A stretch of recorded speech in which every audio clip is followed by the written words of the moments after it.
And I'll try and keep this as brief as I can, but I did want to start with one remark, which is somewhat schematic.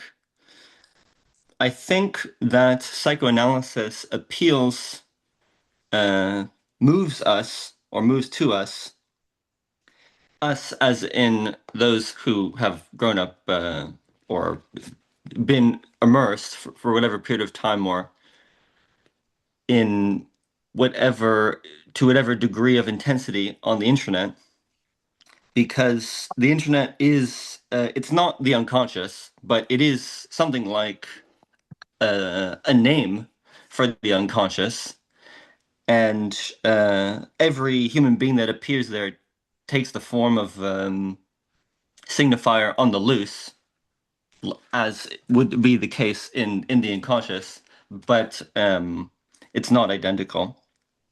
The second reason is that um, there is. I, I tried to say something about this at some previous point, but there is a kind of spontaneous diagnostic impulse that is a function of occupying the position of an avatar, again, in the same field.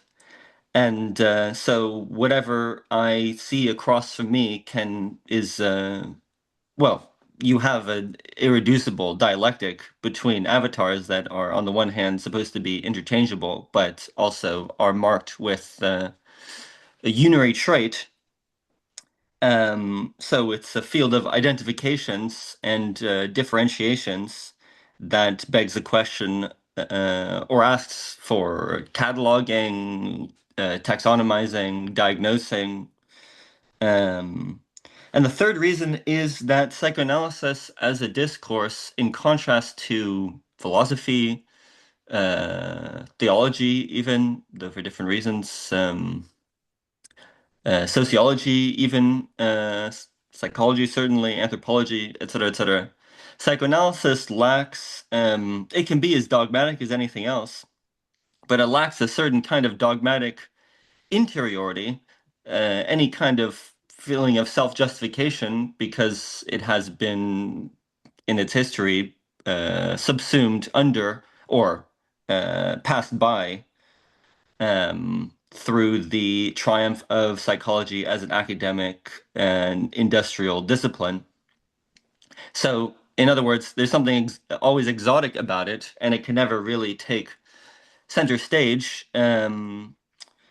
And so I think people feel as though there's not a lot at stake in the use or abuse of its categories, which is in some ways a good thing, because it, unlike philosophy or theology, where the positions are have been carved out for centuries, even if as we receive them, they're very different than what they once were.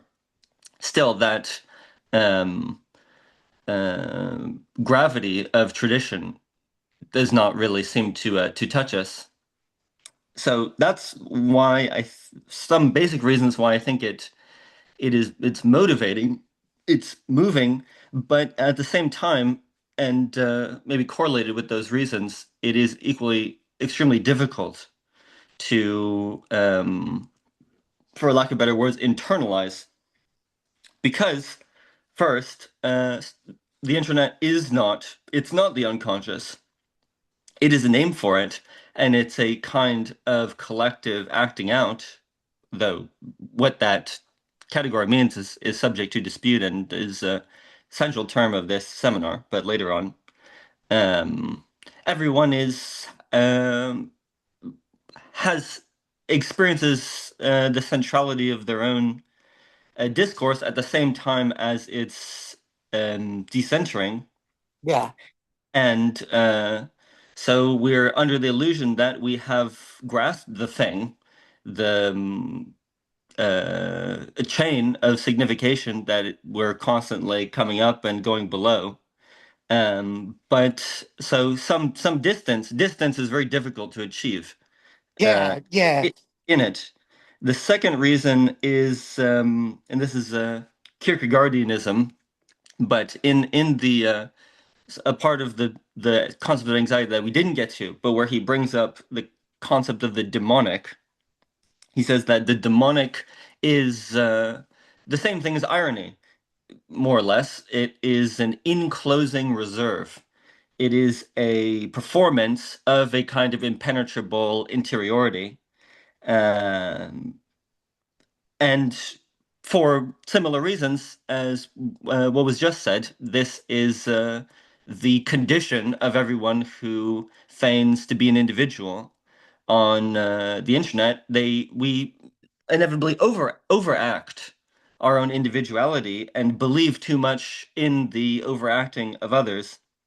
So, but of course, that just compounds the difficulty of achieving the required distance in order for psychoanalysis to become enriching, and makes it slip into a kind of dogmatic, ethical set of tools. And Its own the final. super egoic loop. Mhm. Yeah.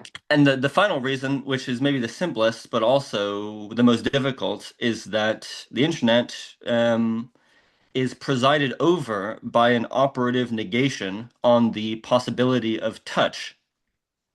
For this reason, Zoom therapy or telehealth in general is fundamentally doomed because there's no possibility of touch, which is a decisive operation in what we like to call real life, not its actuality, not its necessity even, but the sheer possibility of being able to touch somebody else is fundamental, and it's something that is suspended in our virtual collective life, even and precisely in our experience of radical intimacy, since we are disembodiment is not a feeling of alienation. It's seems in many ways to be the exact opposite.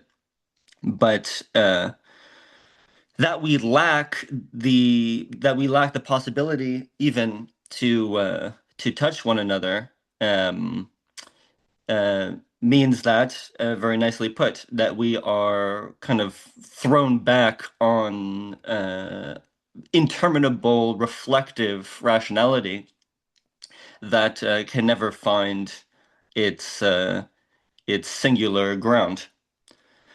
So, with that being said, I mean that's don't take that as advice. I'm just those are just some thoughts I wanted to sketch out to try to bring some of this psychoanalysis stuff to bear on the issues we talked about last time, and what my mind is on in general. But now, to us in the imminent relation in which we are currently involved, a question, just to start us off, which is the following. Very early on in the seminar,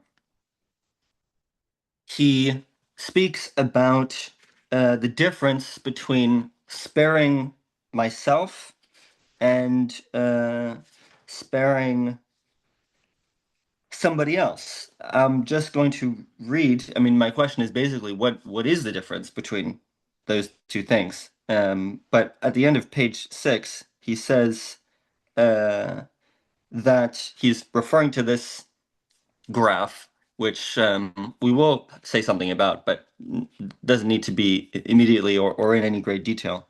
But he says, we're going to see the function of anxiety being introduced into the play of the dialectic that knots these two levels so tightly together.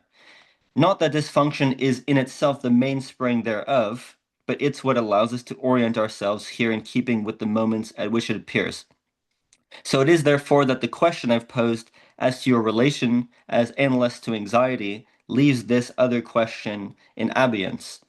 Who are you sparing? The other party, no doubt, but also yourself. Sparing yourself and sparing the other, though they overlap, mustn't be confused. We even find here one of the aims that will be proposed to you at the end of this year's disquisition. So that first part is a bit irrelevant in just in terms of content. The thematic point is that there is some emergence of anxiety between an analyst and someone who's being analyzed, and there is a choice, but not restricted. This in this context, this problem is not restricted to that relationship. But there's a choice. There's a sense that something needs to be regulated or held back on the basis or on the justification of sparing myself and sparing somebody else from something. So I just wanted to ask what that difference is supposed to be. Okay, well, I think psychoanalysis. I was talking earlier today, whatever, to an LLM again, and what it said was we got eventually got to like fragility, and like I was like, oh man, fuck this. I hate this. Because it's like I'm already projecting whiteness onto that. I'm already projecting. I'm like, ah, I know where this ends. And it's just the double bind and it keeps looping like that. You know what I'm saying? So it's like whenever you spot yourself in a discourse, you know what I'm saying? Like when you name yourself or whatever, you know? That's like where, and it's not like I'm like, and I'm just like, what's the utility of this? Because it's like fragility is like, what is it supposed to be like? Oh, we don't have certainty anymore. Is that the whole point? Is that the whole point? Like, I don't know. Is that really what fragility is? Because I just view it as so loaded. I just view it as so, I can't even like, I'm just like, okay, so I'm racist. That's all I feel, you know?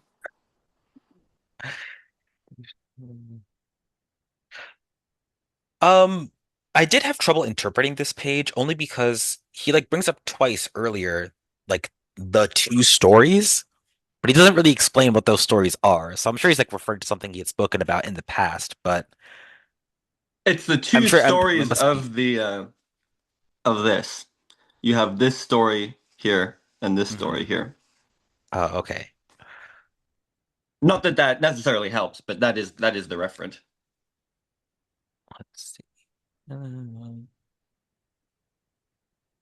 S-A-A. Jouissance, control,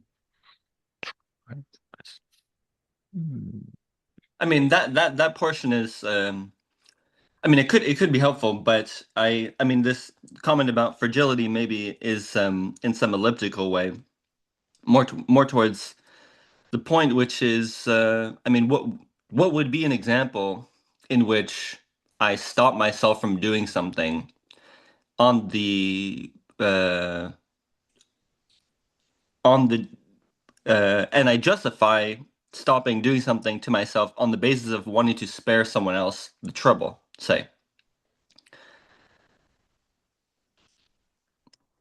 Well, it's like you could just not name the structure.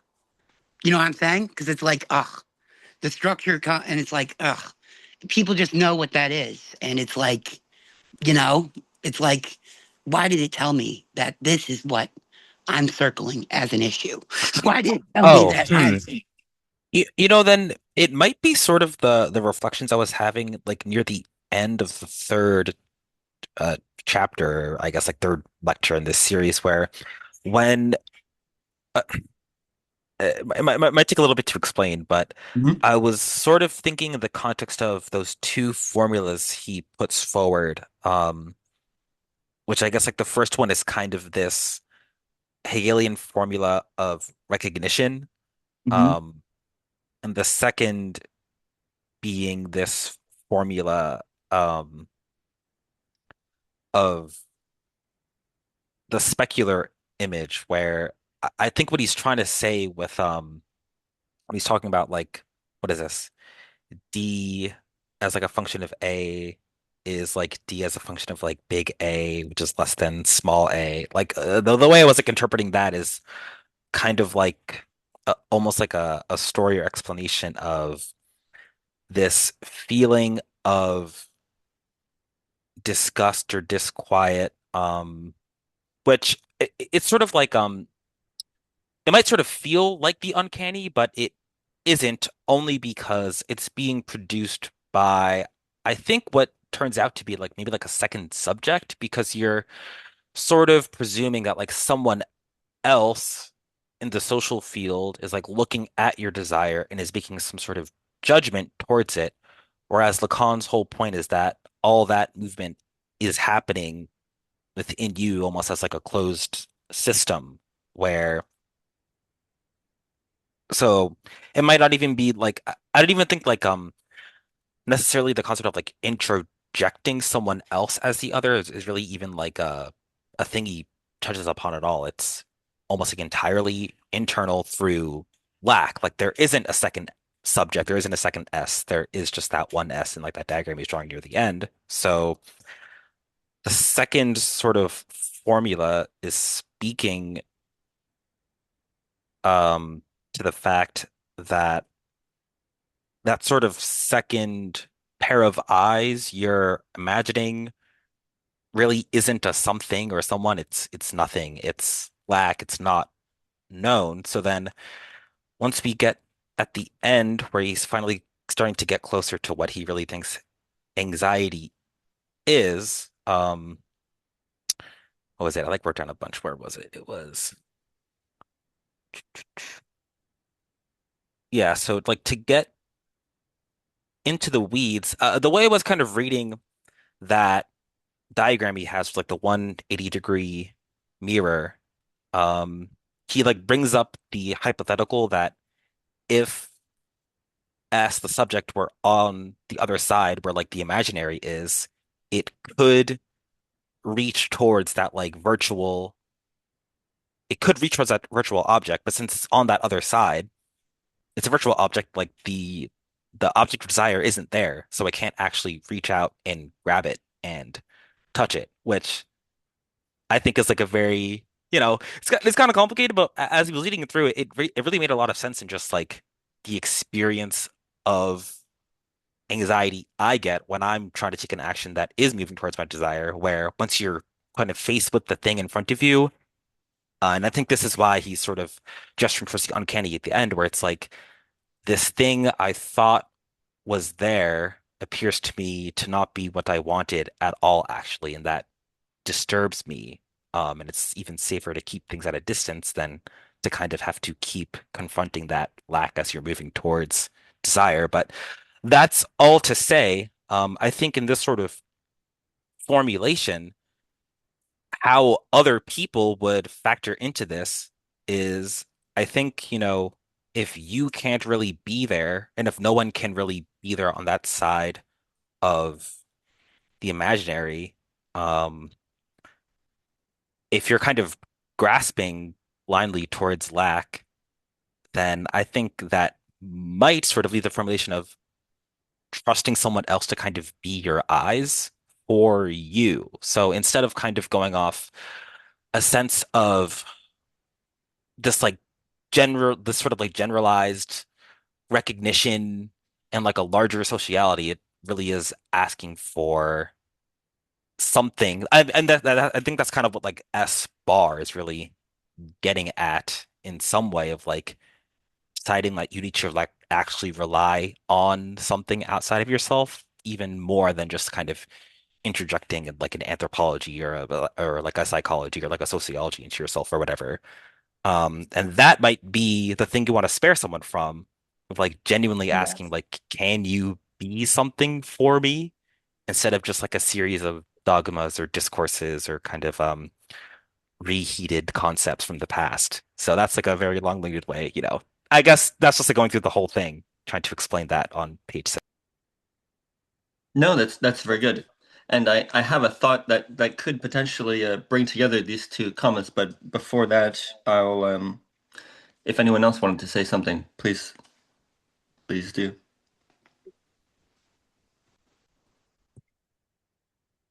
Yeah, I was just gonna note that it does seem to have to do with the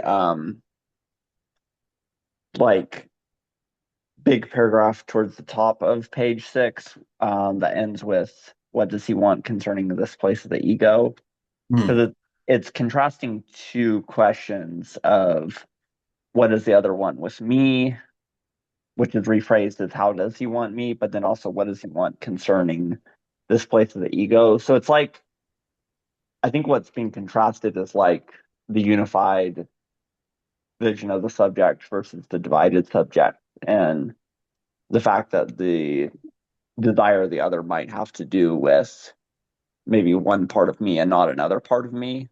Um, which it would be easy to sort of misinterpret that as advocating a kind of like neurotic, self-sacrifice of the bad aspect, but that I don't think what it's going for at all. But it is the recognition that what is wanted in you may be not even what you recognize in yourself, which in turn means that you either have to sacrifice that vision of unity or sacrifice um the other's actual desire to a certain extent. um which is what the neurotic does by transforming it into demand. um so and and that's how I would read the um sparing yourself versus sparing the other. But the reason that they can overlap, though, is because the kind of pure obsessional neurotic path can be a path towards this kind of like continual sacrifice. Um, and Lacan's trying to, of course, steer the patient away from that as well. And so that may look like a conjunction of self-interest and, the other's interest, but of course, eventually they have to be disentangled as well. Um, so that's how I see that's what I see it as pointing towards. Well, that is also extremely helpful, and all this is extremely high level, and I would like to maintain it, but not for the sake of illustration, but simply to adhere to what Lacan at some point in these couple chapters calls the ideal of straightforwardness. I'm going to produce a concretion, and maybe it will be orienting or maybe not. But I find myself uh, not irregularly in the situation with my girlfriend, say, and something has occurred, some kind of exchange of words has occurred that leaves us both in a state of awkwardness. We don't know, maybe one of us has become irritated, um, or maybe we said something we didn't mean, but it hasn't risen to the level of a fight. And but also there's not been a collective reconstitution of an equilibrium. There's some kind of there's we don't know really what to say with each other. So now let's posit that my next move is to say, uh, can I do anything for you? Um, Maybe even are you upset with me? Um, Maybe I opt for making myself useful in some way. And people also, I mean, one can imagine different variations. Sometimes this is not irregular. People in relationships, they start to compulsively do chores in a more volatile situation. Um, but this is the point at which I am express concern for the other's condition, and uncertainty as to what they want. And my choice is to try to uh, put myself at their disposal so that The ball is in their hands, uh, to put it like that. And so I have spared myself from uh, saying something like, um, I'm upset for this reason, or, uh, well, it's at this point that what is called the hysteria can arise. For example, if instead of trying to be helpful, I start to ask why, what's going on and why won't anything change? That would be a hysterical response. It would be more concerned with what's at issue, but it would also fail to be genuinely helpful. What is difficult to do, and I mean, maybe this bears on the category of fragility. I mean, the real question is whose fragility is at issue?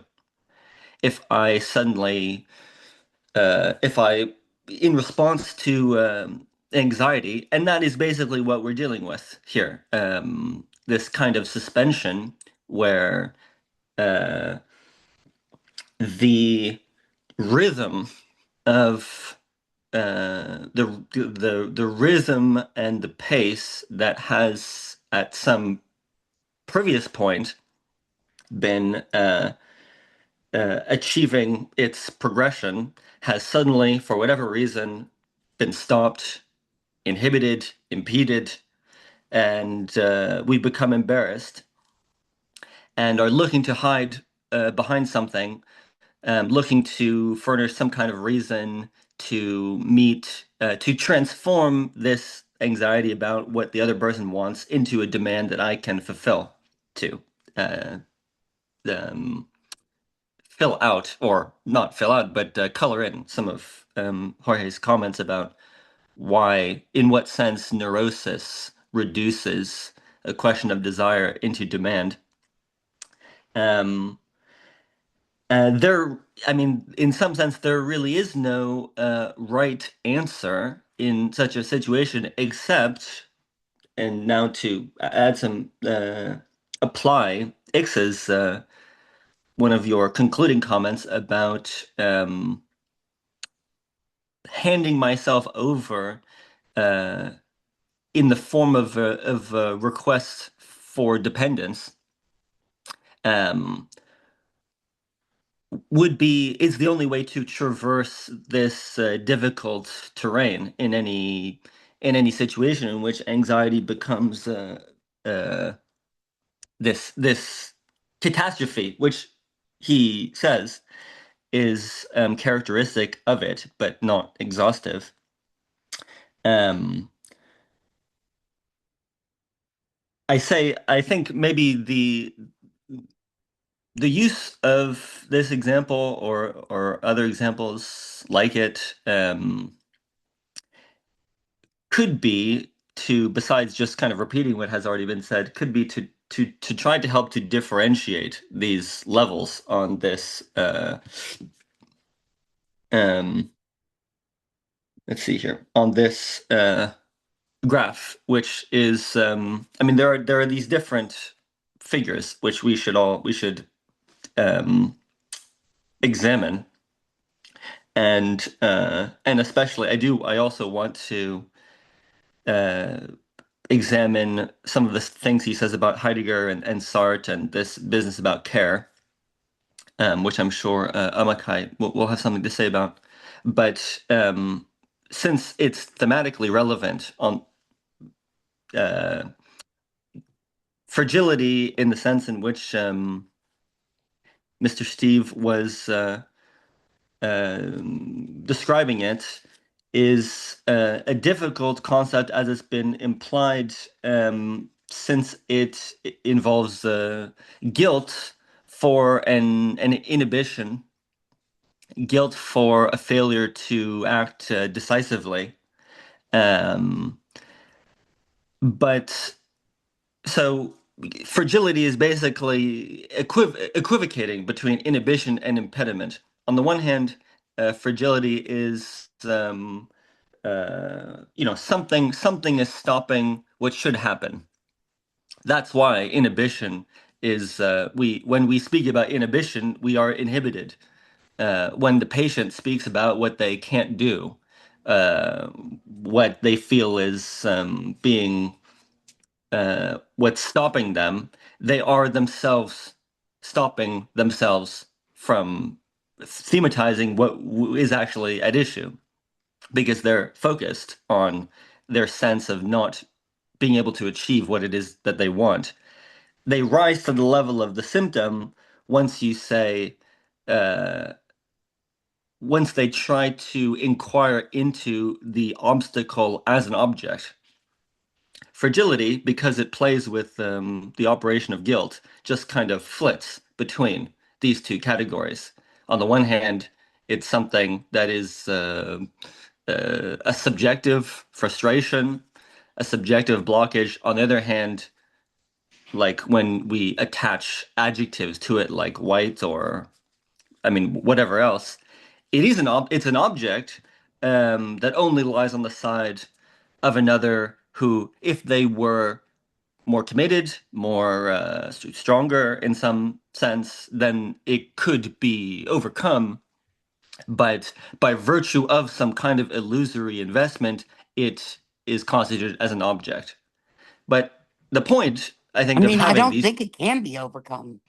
Isn't that like the point? Like, like I mean, like, I don't like mean that like in like but like you said, it's all about when we name it.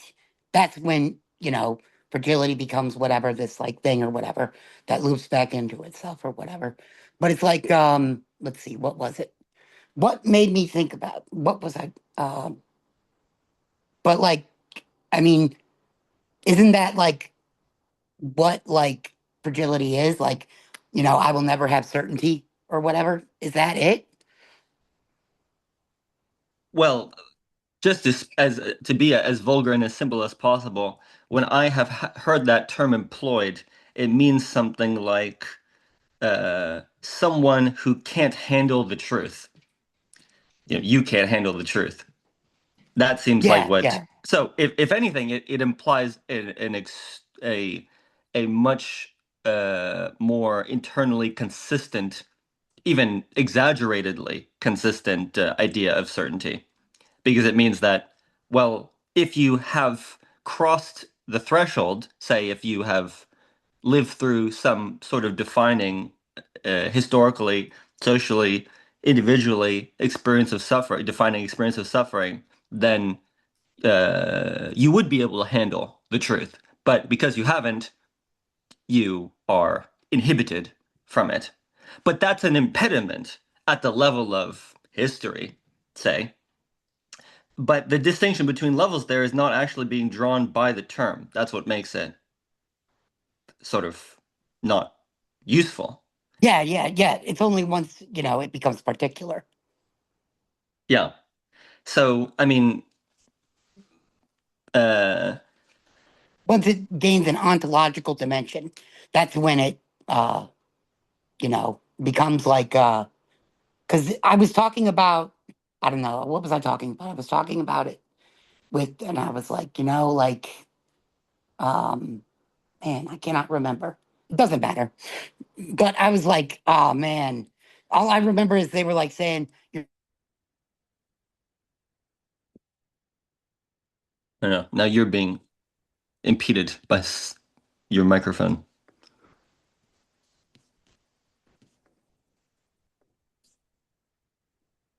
I mean, like that word fragility became like a popular term in sort of, I guess, like pop psychology, like with that book Anti-Fragile, like 10 years ago or something, 10, 15 years ago. And I think like the main push of that was just like, being like having some sort of system in place that can like weather external shocks and like continuing to operate or even being able to like incorporate disorder into yourself and like continuing to move on. So I want to say fragility is like just the recognition that like things are uncertain. Um, Only because I think even if we're looking at this square here that he draws, like if there isn't too much internal movement or difficulty with action, then there's really no reason why you wouldn't be able to I guess, handle as we were talking about earlier, like on page 6, being able, like you wouldn't have to be sparing yourself or the other person anything. And now I don't think that's like a permanent sort of posture you can take. Like you can't just be like permanently anti-fragile. I mean, I think that requires maybe even some I mean, knowing the parts of you that are fragile or childish or like crying out, I am whatever. permanently unfragile. So I am permanently. I don't know. I don't know.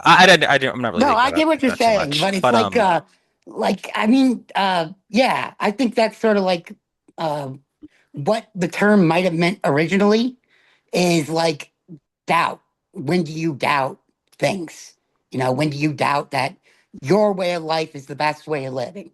You know what I'm saying? Because it's like I said, fragility doesn't become anything until we ontologize it, until it mhm. becomes white, straight, black, whatever. And there'll be people who's like, that's not, blah blah blah blah blah. And it's like, the problem with the entire naming discourse is once you name a position, there's a libidinal excess in it, and it becomes a super egoic loop. And that's why it became like the buzzword of like the woke and whatever. You know what I'm saying? Like it became part of that whole discourse and whatever. And like, you know what I mean? So It's important to see in what sense an inhibition is a symptom tucked away in a museum. Um, I mean, that is what is involved with, uh, say, the phrase "white fragility" or any variation thereof, because it is trying to designate a a blockage for articulation, but it has taxonomized it so that there is no one cannot enter into it. I mean, for example, let's say I am white. Uh, doesn't You don't have to imagine that much. And also I'm fragile, and I'm fragile because I'm white. Can I be fragile about my own fragility?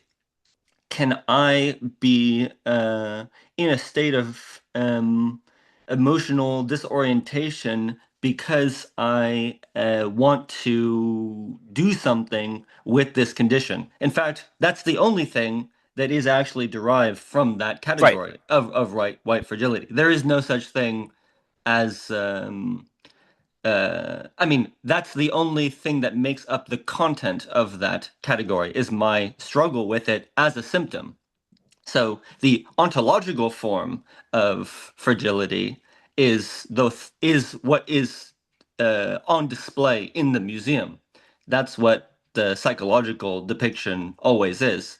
And then there is this struggle that is performed in real life where I have to request the audience of someone else to bear witness to my struggle as an authentic one or an inauthentic one. Uh, but let's say, just to continue on this, where in this hypothetical situation, where would embarrassment be achieved? You know, so inhibition, just the historical category, white fragility as a universal, say. And then impediment is I am fragile about my fragility. I enter into it, I struggle with it, I want to I want to know the truth, I want to handle the truth, etc., etc. In this sequence, where would embarrassment arrive? I think everywhere, uh everywhere, it's everywhere. That Yeah, entire that's not the right thing, answer, but that go on. it's everywhere. It's everywhere. That entire thing was embarrassing. I feel sorry for you. I feel sorry for you.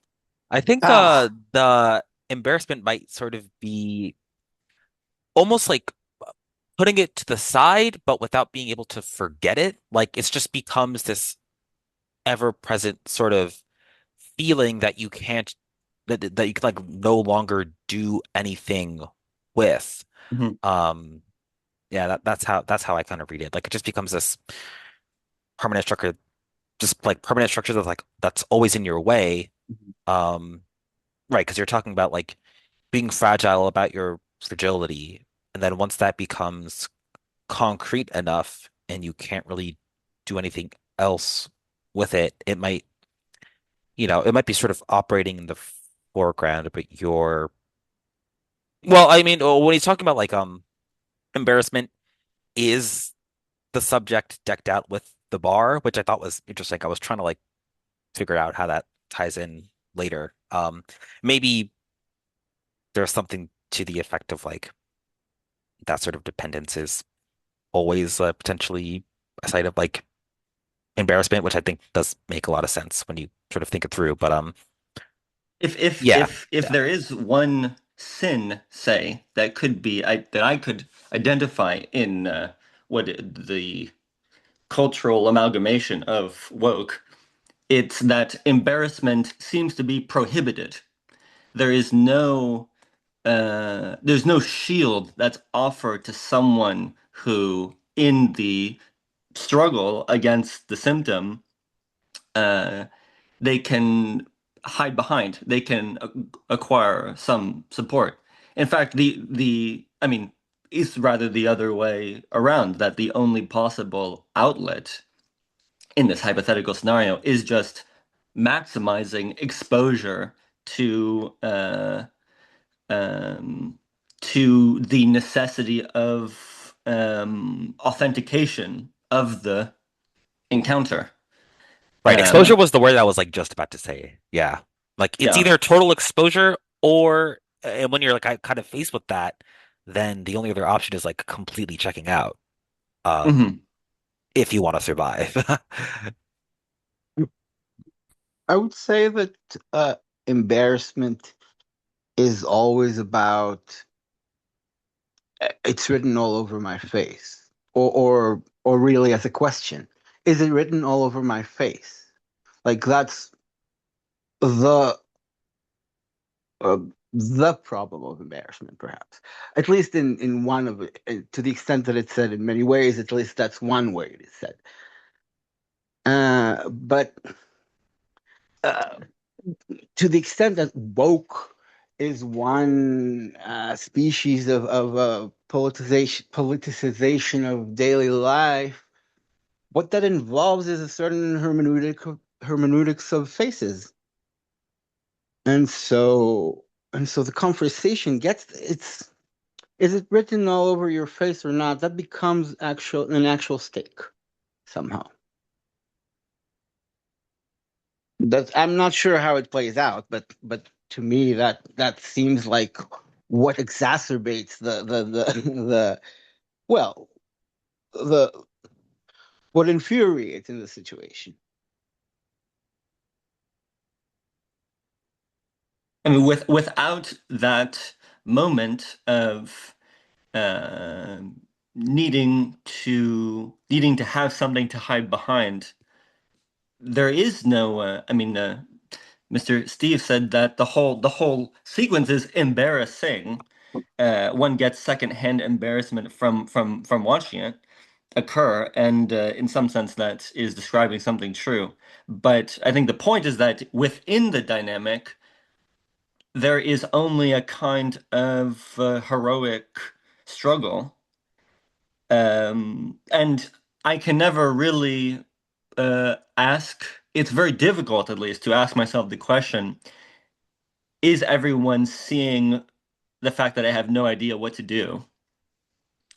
Um, that is prohibited because in the case where my job is to overcome or confront my lack of access,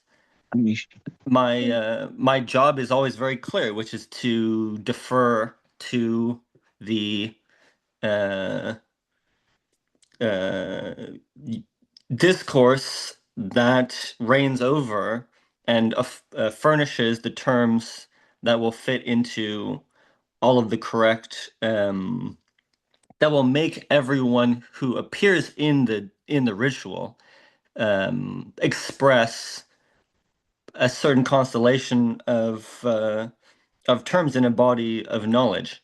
I mean, we don't have to talk about woke. I mean, it's in some sense the alt-right people are correct that there is some resemblance to the system of codes that was operative in the Soviet Union. Uh, it's a university discourse in the sense that it's some kind of version of performance of some kind of fantasy of scientific discourse, but with the moment of embarrassment. I mean, it's not. That's why it's certainty, uncertainty. That doesn't really seem to be ultimately what is at issue with the use of fragility, at least at the collective level, because basically what is being it's just facilitating this ritual that needs to stop somewhere. Everyone knows that it needs to end somewhere. It needs to have a moment of conclusion that should authenticate the whole production, but that would mean that it would be possible for someone to admit the kind of confusion that does characterize embarrassment, which is extremely difficult. I mean, maybe not impossible, but extremely difficult for it to occur. Yeah, the use and the way it's structured, because I came into it from like and like you said, like a lot of this has to do with almost disembodied discourse in a way. Because how did I encounter this, whatever? It wasn't like someone else saying I have fragility. It was the machine saying what you're doing, what you're describing with these dragons from Genshin Impact is they are experiencing their own fragility. They are experiencing their own, sounds insane to say out loud, but that's how we got there.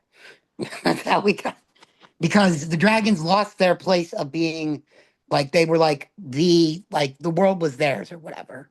And then like humanity came and like dunked on them real hard.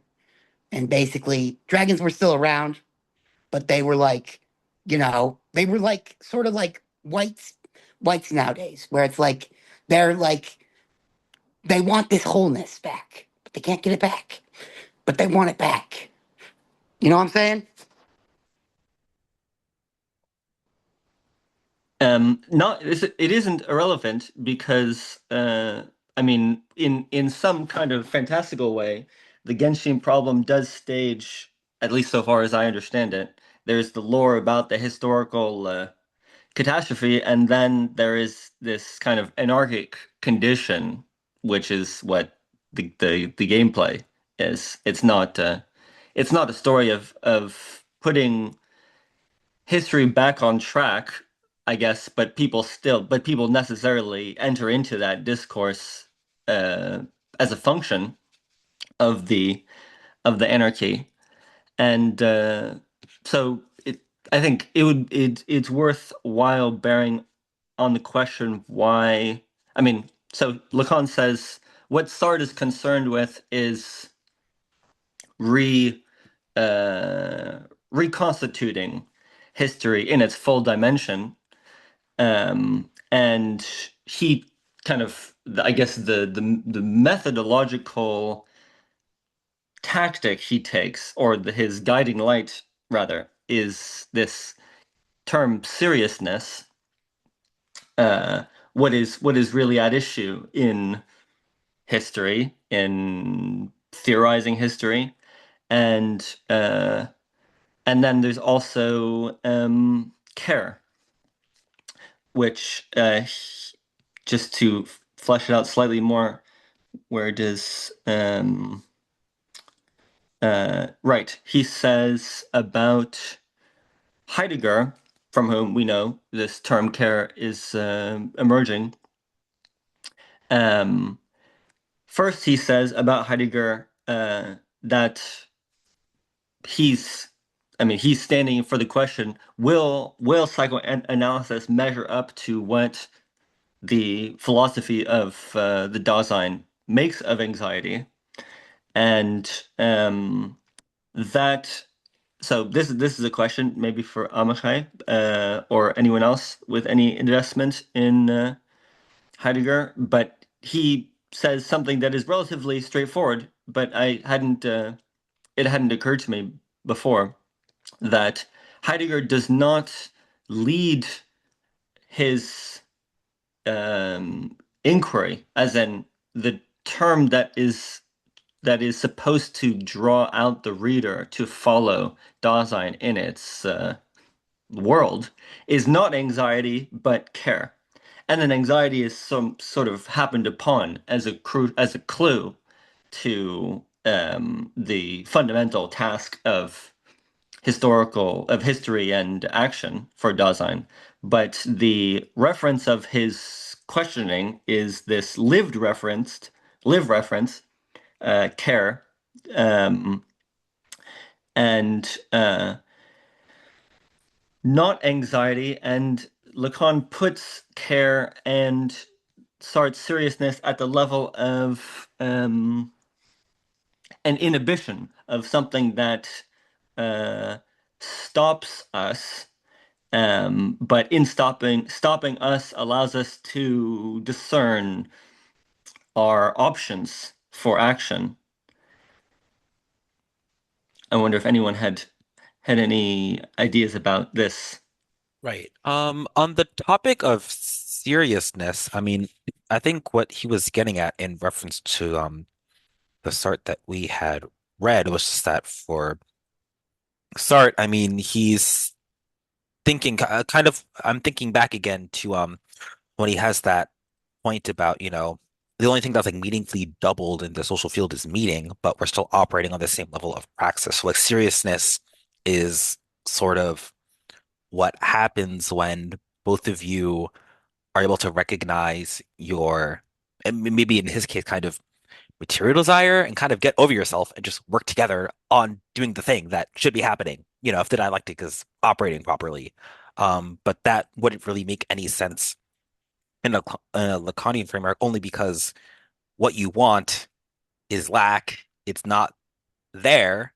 And I think also I was talking to you a little bit in DM. I was just thinking about like, um, I think one reason why Lacan is kind of contrasting himself to Hegel and Hegel's idea of recognition is that like the Ineri sort of trait or mark might just be different for each person. There might be like different um topologies where like I guess for sort of praxis is taking place, there's any sort of operation is happening. So there's no reason for like those planes to intersect. And I think if you kind of let go of that idea of everything happening on the same plane, then there can't really be a demand for seriousness or kind of acting the way you should, only because what someone might need to do or what someone might need to sort of libidinally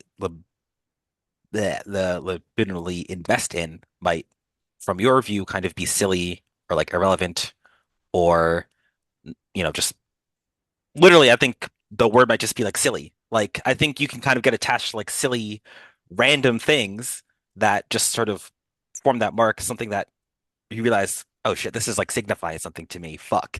If it's not cool or relevant or interesting. Which is like a very vulgar way to read it, but I think when he brings up that word serious, that's like the only thing I can Hmm? think of, especially when I was thinking about this in contrast with like idol stuff or Refuse Starlight. It's just like, all these characters kind of find themselves like, wait, is that what I like? Just like some silly play or some silly song, and like that's what's driving my entire life right now? Shit, you know. But that's on seriousness. No, that's very good. And it also there's another point. I forget. It may be in this seminar a bit later or somewhere else, but Lacan has something to say about the um, the so-called transitional object. I think it's maybe Klein, Melanie Klein, who has a bit about the transitional object, which is, in so many words, the stuffed animal, the favorite blanket of the Um, child. Winnicott. Winnicott, right. That's Um, the fourth seminar. it's the fourth one, I see. Right, on the object relation. And this is not exhaustive of Lacan's discussion of that No, issue, no. but among other things, he says, um, well, it really could be anything. It doesn't need to be it doesn't need to be a toy, first of all, or it doesn't need to be something that's been manufactured as a toy. It doesn't need to have any kind of semantic resonance to familial life. It's something that is chosen by the child that functions, I mean, literally as a kind of prop in the ascension to the stage. And there is a quite nice mention of Descartes here. And I think the full thing that he's referencing is on, you can find it um, in like there's some volume on the early works of Descartes. And there's a collection of references here that I want to put together and put on the Google Drive. There's the Thomas Aquinas one. There's this some psychoanalytic stuff he's talking about. This David Rappaport on the cataloging anxiety. There's this um, Descartes comment, which is about his sort of coming of age. Uh, and there are multiple instances in Descartes' life of a traversal of a threshold that seems very similar to the um, instauration of the cogito in his uh, in his masterpiece. And this is one of them. Another one is the sequence of dreams he has that's reported by a biographer in the 17th century. But another one is this onto the world stage I go masked. Larvitus is, I think it just means mask, a mask or masked in Latin. And that is an essential moment or an essential structure in something, in anything we could call childhood development. Every stage requires its props, and the function of the props is for the character, well, not only to literally go onto the stage, but to act out their emergence onto the world uh, as a voice. And he says, let's see if I can. That's certainly not it. He says this here. This is on 33, so skipping a bit, but we'll go back and forth. He's talking about the stage. What is the stage? The dimension of the stage in its separation from the locus, worldly or otherwise, cosmic or otherwise, where the spectator is, exists precisely to picture in our eyes the radical distinction between the world and the locus where things, if only the things of the world, come to be voiced. All the things of the world come to be staged in keeping with the laws of the signifier, laws that we could never fancy in any way to be consistent with the laws of the world at the outset. So, I mean, I if you have thoughts, please share them. At least Uh, it seems to me, and Anna, you can go next, but at least it seems to me to be saying that why theater is an ineliminable part of human being is because it demonstrates to us that the vocalization that cuts across all of everything essential to us is always occurring on another plane than the props that populate our everydayness. And the literal separation of the stage from spectatorship performs the structure of that separation. and this is important for, very important for all this stuff, even the Freudian stuff about the different stages of psychosexual development, which will come back in a big way a bit later on in the seminar. But anyways, Anna, go please. So this does connect to the voice problem, but it's kind of a theme that I wanted to loop back around to Lacan's critique of Heidegger, which is very explicitly a Judaizing critique. If you go to pages 79 and 80 of the text, Lacan brings back up Heidegger's concept of care in this context of kind of trying to invert the typical sense of the categories of the real and the unreal, that rather than thinking of the unreal as what tortures what is in the real, we can think of the real as that which tortures what's in the or torments what's in the unreal. And so he links this to Heidegger's care, but then how he chooses to supplement Heidegger, he's like,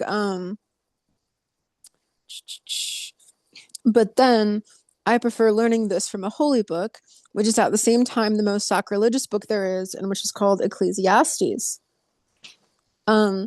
And so then on the next page, what he focuses on is he's essentially bringing in this reading of Jouissance, which, like, I think ultimately this is precisely the register that he's saying Heidegger lacks, is a concept of Jouissance, which would be a structuration of the phenomenological terrain in which objects of care are kind of situated in the first place.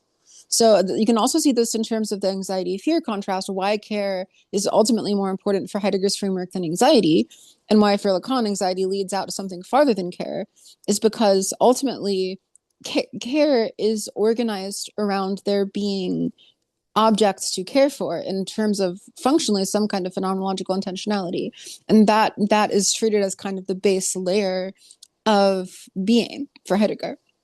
But what Lacan is saying, and here interestingly enough, he's calling on the Old Testament, and he's also saying, I'm just going to read this other sentence which is so delicious to me.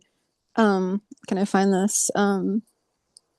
Even though Christian history believed, apropos the God of the Jews, that it had to find its little psychotic evasion with Plato's God, it's nevertheless high time to recall the difference that lies between Aristotle's universal mover God, the God of sovereign good, Plato's delusional conception, and the God of the Jews, who's a God one speaks to.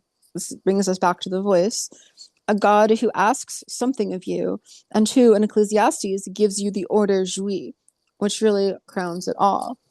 So essentially, I mean, in this kind of astonishing, like, secular Judaizing way, Lacan is basically saying that Heidegger's framework lacks God, and at the same point that it lacks God, it lacks God's commandment to enjoy, which is also the space through which the voice operates, in that there's a speaking from God to you and from you to God, which the field of objects and the field of intentionality that Heidegger is treating phenomenologically, and which even can be the object of care, kind of has to presuppose essentially this depth layer, which, like, for Lacan is the field of psychoanalysis, the space of the unconscious, all of this. I mean, I don't know. I just think this is kind of like peak Lacan for me. I feel like this kind of just connects all of the essential elements together.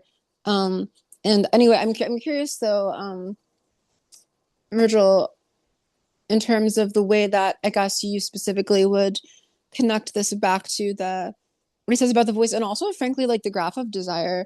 I feel like I've never understood it as well as I should. Like I've gone through and, like, I've, like, tried to process all the parts together. I've read, like, the whole sort of, like, Zizek reconstruction that tells you what each thing is supposed to mean, but I feel like it never really fully clicked for me. And I'm interested too in, like, the way that you have the different quarters, where it's like the jouissance in the top left, voice in the bottom right. Jouissance goes over to castration, signifier goes over to the voice. And that's on page 4 of the book if you want to go back to that. But anyway, I'll pass it back over to Virgil now. Um, yeah, well, thank you for that. I mean, that gives us more to look forward to. And something a formula of Lacan's that has been in my mind a lot. I don't remember if it is explicitly occurs later explicitly in this seminar or a different one, but he distinguishes between polytheism and monotheism on the following lines: that in polytheism, paganism, the jurisdiction of the gods is enjoyment in the sense that we are enjoyed by them, or whatever our sacrifices. It's unlucky to be chosen by a god in Pagan if you're religions. if you're a Make it Greek. the Balthazar, you could say yeah, like when God chooses you, man, you're not lucky, bro. Well, that the difference is that that applies to I mean, in pagan paganism. religions. I mean, in pagan religions. Yeah, yeah, yeah. Yeah. I mean, like, You're I gonna know be Balthazar's you're gonna whole be thing is like, raped, you're gonna be killed, yeah, you're gonna be torn limb from limb, and your family's gonna be destroyed or whatever.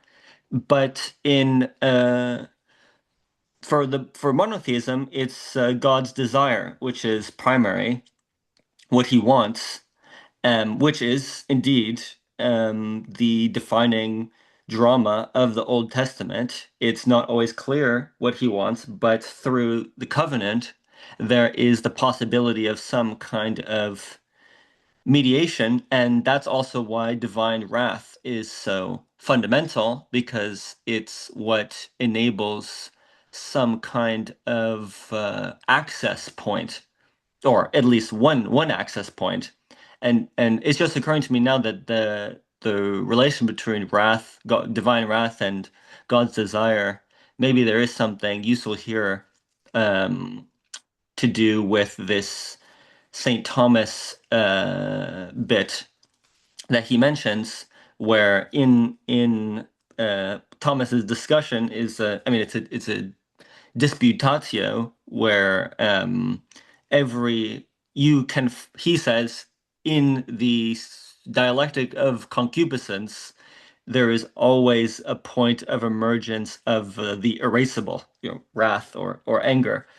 um it's sustained by the notion of a sovereign good, the Aristotelian good, and that's what Lacan says is questionable about it. But maybe something about the autonomous self-interruption of desire by wrath would be useful. But putting that aside, in just to add on some of what Anna was referring to a bit later in this sequence of 6 chapters that constitute this introduction to the structure of anxiety, um, the God having taken on the prerogative of desire means that there is some kind of it's no longer enjoyment um, that he is particularly concerned with towards himself, which then falls down to us, and so now our enjoyment becomes a um, um an important object for his desire. It can be commanded even, um, and I guess the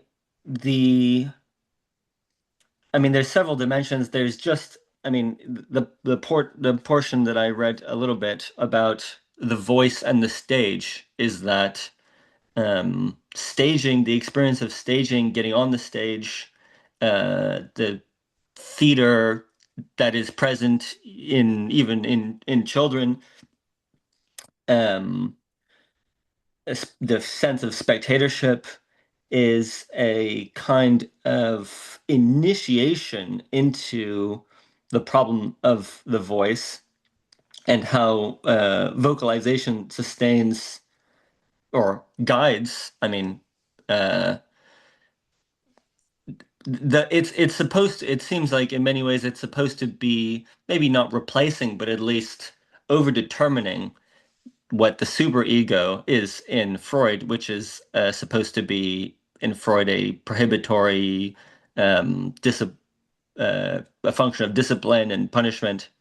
But before that, the voice is something that is guiding um the search for enjoyment, um, and can at some point, or I mean, in some sense, in general, is an object of desire for the subject. We'll see slightly later on. There's another table, another graph that he generates of of five different forms of this object A thing that we have mentioned a couple times.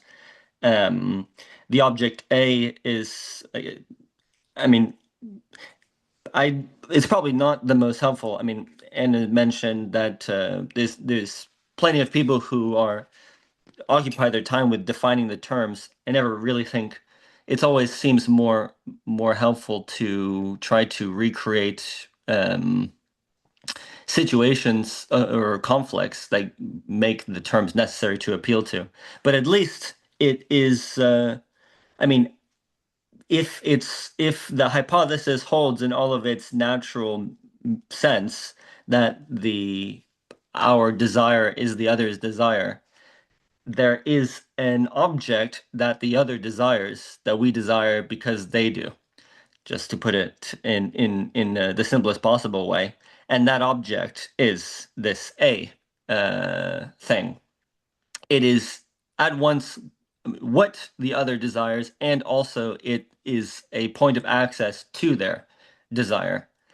Um, and so, in the case of the voice, which is one of these five forms of the A, it's at that point. I mean, that's why Christianity becomes a point of reference for Lacan, because if you have God the Father and God the Son, well, the notion that God's voice is an object of desire of the other becomes kind of a bit more surveyable, since they have some kind of dialogue, the Father and the Son. And even the Son asks questions to the Father that we want to know the answers to, but don't appear readily available.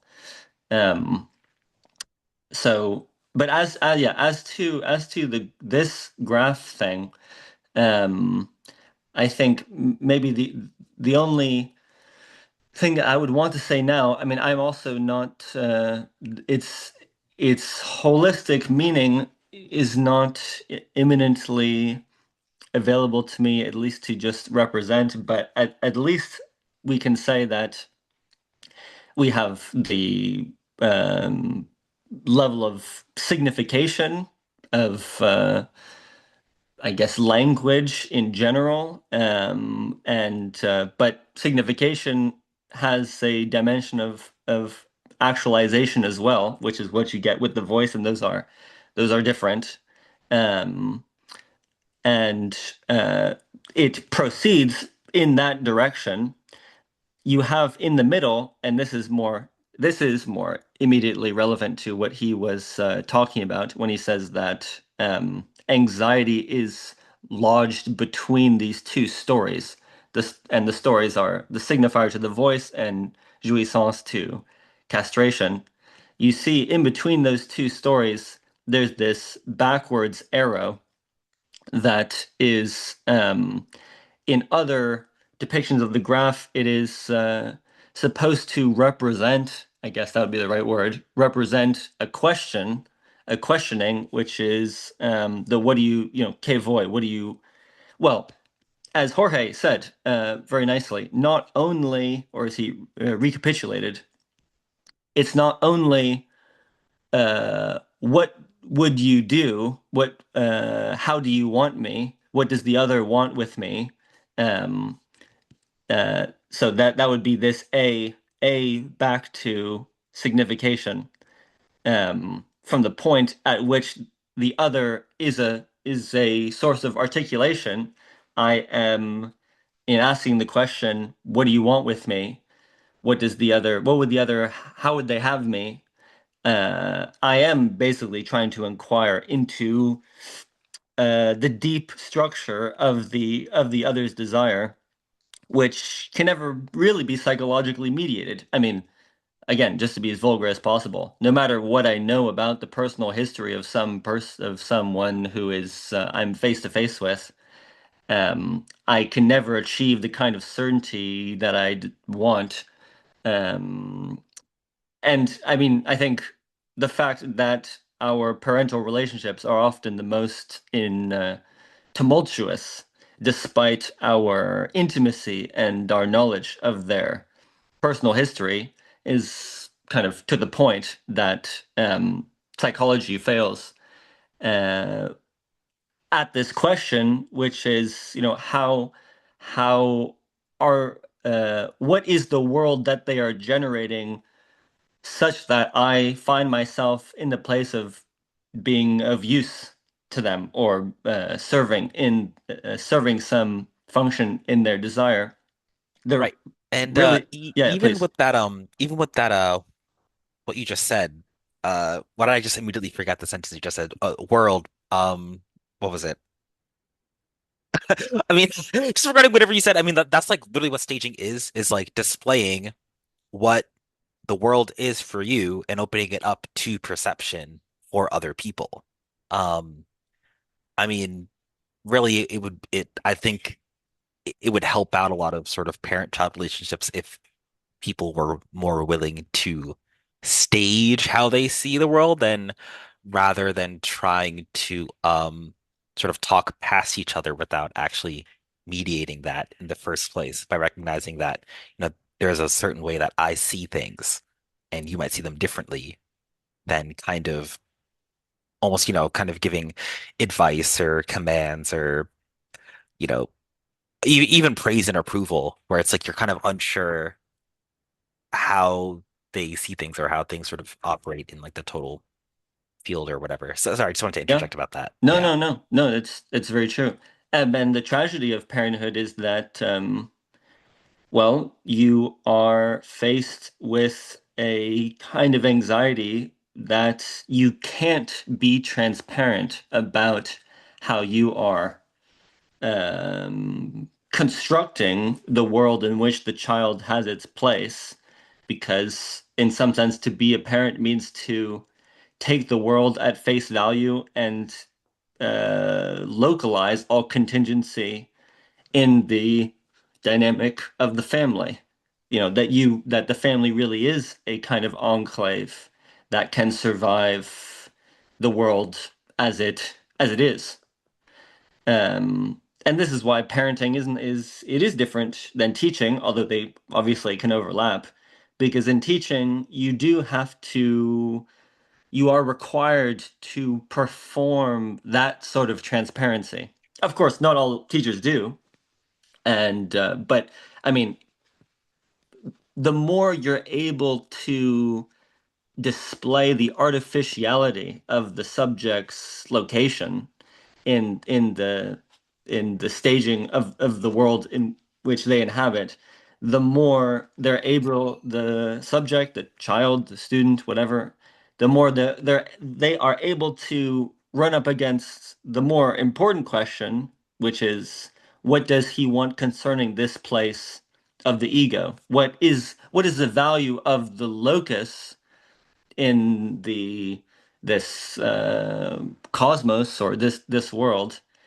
um, what is its value, and what is the genesis and structure of that value that I find myself occupying at this point, which is not really the same thing as, what do you want with me? What does my father want me to be, or Right. what I do I? mean, Yeah, I yeah, guess it just like very much takes the question of like, um, what is my value in this system versus like what's the value of me being here at all, you know? Um, and it's not like a question of how am I contributing to this or not. It's like why me here, though? You know, that's like the more fundamental question. Because you can find plenty of ways to like orient yourself or plug yourself into certain organizations or ways of thinking or religions or philosophies or whatever, but like why would it have to be you there in the first place at all anyways? Yeah. And I think, I mean, it's again the reason why Lacan would be concerned with the difference between polytheism and monotheism is that polytheism does replay a certain exaggerated version of uh, the family and its concomitant hysteria and violence, um, in that it is a sequence of kind of rivalries, jealousies, um, mimetic uh, disturbances between generations. And there's a certain kind of lack of all sentimentality that is obviously usually associated with family between the Olympian gods and the chthonic ones, for example. But that doesn't make it any less enclosed in the sense that the question, what does the other want with me, is enclosed within say, how am I, there's that can be an extremely realistic question or even a very cynical question. Like, I mean, for example, that's the kind of question that is defining when a teenager is generating all kinds of lies in connection with their parent desire for them to demonstrate that they are on the right track, for example. Um, I may say that I'm busy working on my homework. I seem tired because I am so committed to all of the expectations that are on me at school, and that I want to be as successful as I can in life, and so on and so on. All of that is relative to some kind of set of expectations, valuative expectations. But to traverse that point through to the destination, which is what does he want concerning this place of the ego? I mean, again, in just a vulgar way, if we're staying within the kind of family example, it means to ask basically how did my parent become constituted in the way that they are as a person? Um, it means in some sense recognizing that what they want does it does land on my place as essential. I'm not this place is not an arbitrary one, the one that I occupy as a child, but it is not negotiable in the same sense. um, it's not as though they at least answering that question, the second one cannot be adjudicated by kind of performing in a kind of polymorphous way different versions of what you think they could want from you. It means being able to identify the kind of deeper structure of their desire, and um, kind of being excised from it as a subject. And that is, I mean, just to go back to the to some of Anna's comments, this covenantal relationship between um, the various figures of the Old Testament, Abraham, Noah, Moses, etc., and God. It is something that severs them from each other, in an interior way. Whereas between Zeus and his family and me and my family, I mean, Zeus could do so many things to me that I can't do to him. But the child in relation to the despotic father and Zeus in relation to Kronos, there's more alike than between the so-called the chosen people and God. I mean, they often confront each other as not knowing exactly what they want from each other. And that is a different kind of, I mean, maybe existential is not the right word, a different kind of existential relation, but it's um more it's closer to what he's getting at with this question, what does he want concerning this place of the ego? One has to really discover that the other does not always know what they want. Um, I think that the page 28 might be useful in like the context of when you were talking about like the child kind of having to recognize that their parent is like a construct of something that they might have to like work through or navigate. Like just that like entire last mhm. paragraph right there where just that like final line. If innocently or not, I take this teacher or the other as such, here object observe of my love will necessarily fall into my toils. Like, I was sort of thinking about I'm not gonna get into like the whole all of it or what it means, but kind of reminds me of like Luhmann's conception of like problem orientation in modern relationships, especially after kind of the breakdown of like either kind of more traditional cosmology or family relationships and then sort of romanticism as a movement where, I mean, just to, I'm trying to set it up, just putting it out there, but what I kind of read this paragraph is like, you're inviting someone on into trying to navigate you, to put it in like the most simple way, uh, and then seeing that they accept, and then you're kind of drawn into having to work at it and work through it. No, it is a great and it is a great little passage, and I wanted to come to it.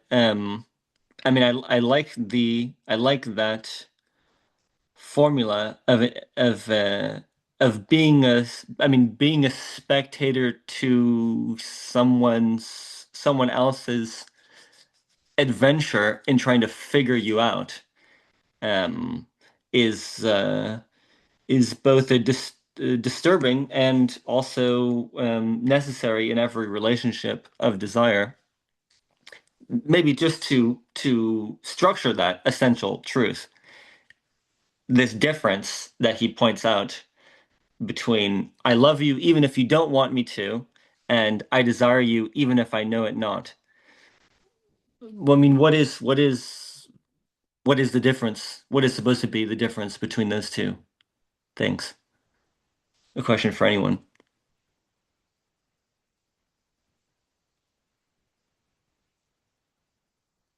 Well, I was sort of reading that first line in the context of that formula he brings up for Hegel, where wait, let me read it again. I love you even if you don't want me to. I mean, that's almost kind of brings up this idea of like kind of read it as like almost conquering, uh, where you're putting something onto someone and saying that, you kind of have to take this conception I'm putting onto you, whereas the second formula leaves open um maybe even kind of confusion or an openness to like interpretation on both sides. And so I mean he literally talks about like the first conception being violent and the second one being allowing for mediation between two parties. So that might just be it right there, violence versus mediation. Because I feel they even Okay, say like I I got desire you even if I know it I not. got Like you're not saying anything that's too well. Hmm. Yeah. I got something for this. Okay, so like one of the things that like with the dragons and whatever, and like the bigger discourse around it is like, okay, so did the humans do castration or extermination? Oh God, Some wait. In people, context of like the Moon Sisters at the end of the quest. Is that what we're doing right now? Yeah, Okay. LOL. All right. but it's like, like there's a distinction between castration and extermination. But people like to think that, or you could say a wounded subject sees them as the same thing. Mm.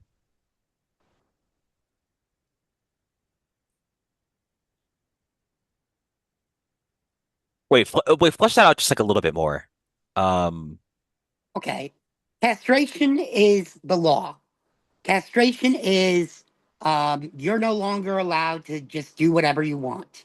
You're there are rules, there's order, um, you know, and let's see, a PEP exists.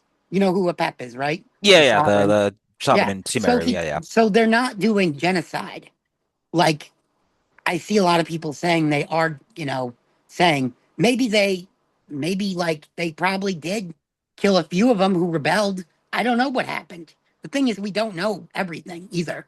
So, like, we see a pep as like the resentful white subject, one could say, All right. you know, like, oh, I could, I just wish it used to be this way. And Nibelung said we could be, they want that lost wholeness or whatever. So they're experiencing castration, but they are not exterminated. So on the two different formulas that Lacan is talking about here, Mm. just to like torture the boys in the room a little bit, Good. I was having a conversation last night. I was talking about like this experience of like it's possible on the one hand, um, so like if you set like verbal consent aside, it's possible to like be like formally consenting to a sexual encounter and still feel like you're being raped, but it's also possible to not formally consent to a sexual encounter, so like it's like formal rape but it still feels consensual. And like so like this sort of layer I feel like is pretty close to what Lacan is getting at here, that it's kind of like the kind of meta discursive um, truth that is being articulated through discourse, which registers in like what people talk about in terms of like sort of body language or like social cues or whatever. Um, and like that kind of register, like how Lacan is saying, like the I desire you even if I know it not is not how does he say it exactly? Um, Yeah, that's it's it. not articulable, but it manages to make itself heard. So yeah, because if you say it directly, then it dissolves the effect, because Right, to right, some right. extent, a way to say it is that it calls attention to the depth level itself. So the danger of the first formulation, and this is also perhaps its connection to the limits of Hegelian philosophy, is that it's articulating itself in such a way that the depth level threatens to disappear into itself. So it's like ironically kind of dissolves love in the act of trying to claim love for itself discursively.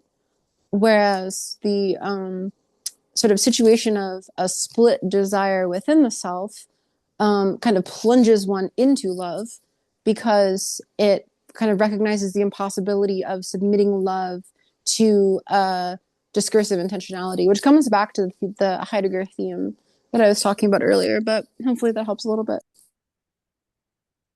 That's very good.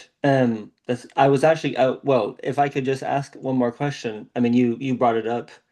Can I add something? It If you're moving to something else, can No, I no, add no, something? please. No, no, go ahead. Uh, just that when I was reading it, I added to both these formulation the uh, postscript. I can't help it, and I love you even though you don't want me to. I can't help it, or I desire you even though I don't want you to, even though I don't know it. I can't help it. So I think there's an indication in the different senses of the I can't help it there, of the differences between the formulation. uh, what is the compulsion that what is the compulsion? Who is compelled? Who is compelling whom? Uh, in the I can't help it that is implied there. Uh, who's making it whose problem in one formulation? Let's just say that the first one is uh, is the one that uh, makes it the other's problem. Let's just say to be very crude about it. Uh, um, Goes back to your first question, really, uh, of the double doubleness of the question of who's sparing whom, because in the situation of encounter, there's two sides that at least ideally or in the fullness of its possibility, they would both be concerned with sparing themselves of some of the presence of the other and sparing the other of some of their own uh, uh, as Hamlet says, of that within which passeth show, to not let it be present. Anyway, so that's what's at stake. And the question is, which of the formulations, if it is, it's at least close to the question of authenticity or owning up to desire. Anyway. Which you should never do. Never do that. That's the biggest thing you should never do.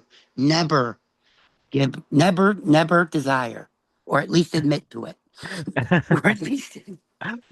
There's like And one super quick comment I want to make on like sort of saying I love you, which is kind of asking like, do you love me? Um, which this is this like exact question is actually kind of a funny something funny Lehman brings up in like on his like essay Speaking with Silence. I mean, just to sum up the point he's making there really quickly is like, communication. I mean, he says like any communication that's ever uttered or admitted into like the social circuit like wants to either be accepted or rejected. And the question, do you love me, is one of those questions where the acceptance would be too much. It would generate too much of a bond, too much of a connection. And the rejection would risk too much. It would risk destroying something that matters. And then third option, silence. Also, um, you can't answer that by silence either, because it can be sort of read either as a acceptance or a rejection by the party. So it's just best to never ask that question or make that statement in the first place. Where I sort of read the second, which again, that's sort of there's like a violent cut happening where like you're going down a certain path then at that point. Whereas again, that sort of not said intimation of I desire you, even if I don't know that yet, leaves open a lot more possibility. And I mean, it also kind of almost allows you to take things at your own pace, to put it I in a don't really believe simple this. way.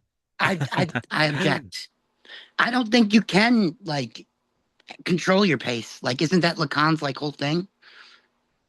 Yeah, I mean, you wouldn't control it, but it would still be yours. You wouldn't be on someone Oh, else's it'd be timetable. someone else's.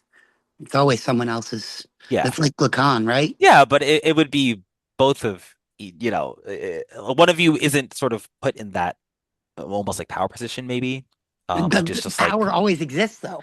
well, People want to yeah, people but want to say, like, "I know but like power. in the We're communication bad." itself, you're not like saying like this is how it's going to be, like, you know, Yeah, distinct. people Yeah, want negotiation. It's yeah. a I mean, that, shame.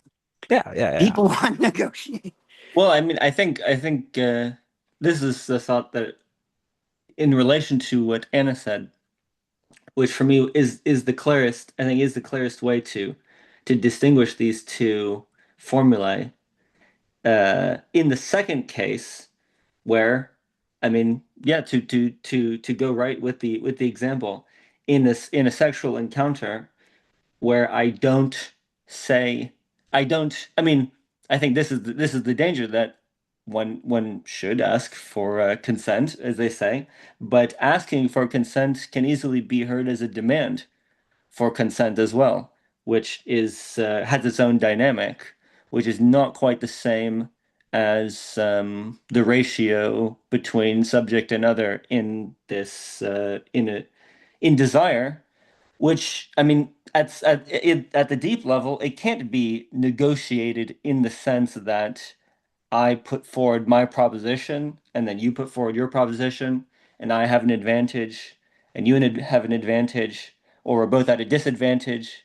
I mean, maybe this works for what is loosely called courtship, uh, but in the sexual encounter, there's some level of essential trust that is required. A trust and sensitivity, inarticulable as it is, um, it is irreducible.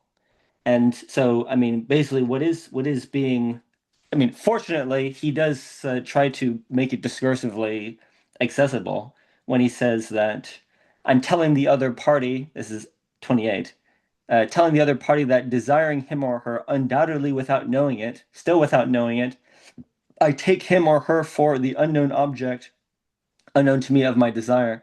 This means that, in our conception, I identify you, thee to whom I'm speaking, with the object that you lack. Um, I mean, the hope is that I can make myself transparent enough in my Mm. desiring that the other sees that there is a difference between but a tolerable one between what it is that they're after and what I am. And that I'm aware of that. I mean, that's what the non-knowledge is seems like it means, is that my non-knowledge is that I'm not forcing a an identity between the uh, this uh, the point of acceptance of my desire and its object, that those two levels are not actually identical, and the collapse is threatened potentially by the kind of juridical logic of consent, unfortunately. The pornographic Wait, logic of consent. yeah, can I intervene here? Pornographic logic. So I want to talk about this in terms of the limits of phenomenology. So this is where Lacan absolutely mogs Jean-Luc Marion. I heard this incredible remark from, I need to ask to sort of follow up because I forgot the exact context. So when she said that this remark was made, but one of my Villanova theology department girlfriends last night told me that Jean-Luc Marion apparently said to, like, I think one of her professors, he was like, Lacan is our Saint Augustine, which is like insanely high praise. For someone who like has never really devoted that extended scholarly treatment to Lacan. But I mean, the irony, especially of Marion saying that and like conceding to Lacan that level of respect, is if you actually read his book, The Erotic Phenomenon, and this is a major theme in Milbank's critique of Marion too, at least in my conversations with him, is that Marion insists for a phenomenology of love, and specifically of Eros, the erotic phenomenon, that love has to be treated as univocal. So love speaks with one voice within the space of the phenomena, and the task of the phenomenologist of love is to divine the one voice with which love speaks within phenomena. And Marion does essentially present this as the horizon of phenomenology. He says that the task of Eros is the point of failure of the entire philosophical tradition. And for him, phenomenology is what intervenes and potentially sort of reverses this failure of philosophy to think Eros. And he appeals to psychoanalysis here and there. But the whole book is really just him talking in his own voice. And he's not, I mean, literally, it's like the univocal. He's not speaking with and through kind of the insights of psychoanalysis, despite his apparent deep respect for it. So what I think Lacan is doing exactly in this passage is saying and showing how love is not univocal, because there is sort of this constitutive depth structure that is, and this is Falk's critique of Marion in general, but also in his book on Freud, Emmanuel Falk, the phenomenologist, I feel like he's coming the closest of anyone in phenomenology to handling psychoanalysis properly. Um, and here we can also think of Lacan's reading of Merleau-Ponty and Seminar 11, that Falk is kind of effectively answering back to that in a way, I think. But Falk's argument is that the unconscious has to be thought of in terms of precisely what does not appear. And that phenomenology has to respond to psychoanalysis on the level of the non-appearing, and the non-appearing as, in some important sense, undermining the univocity of phenomena. So for love to be treated as a univocal phenomena, in a sense, like, inevitably sends itself into aporia. It makes itself impossible as a exercise of pursuit, which then it will admit to itself. And this is like Marion's struggle throughout his book, which is such a symptomatic book. It kind of actually reads like someone with borderline personality disorder, like explaining their romantic encounter, which is like, I kind of love that book, but it's like, it's extremely odd book.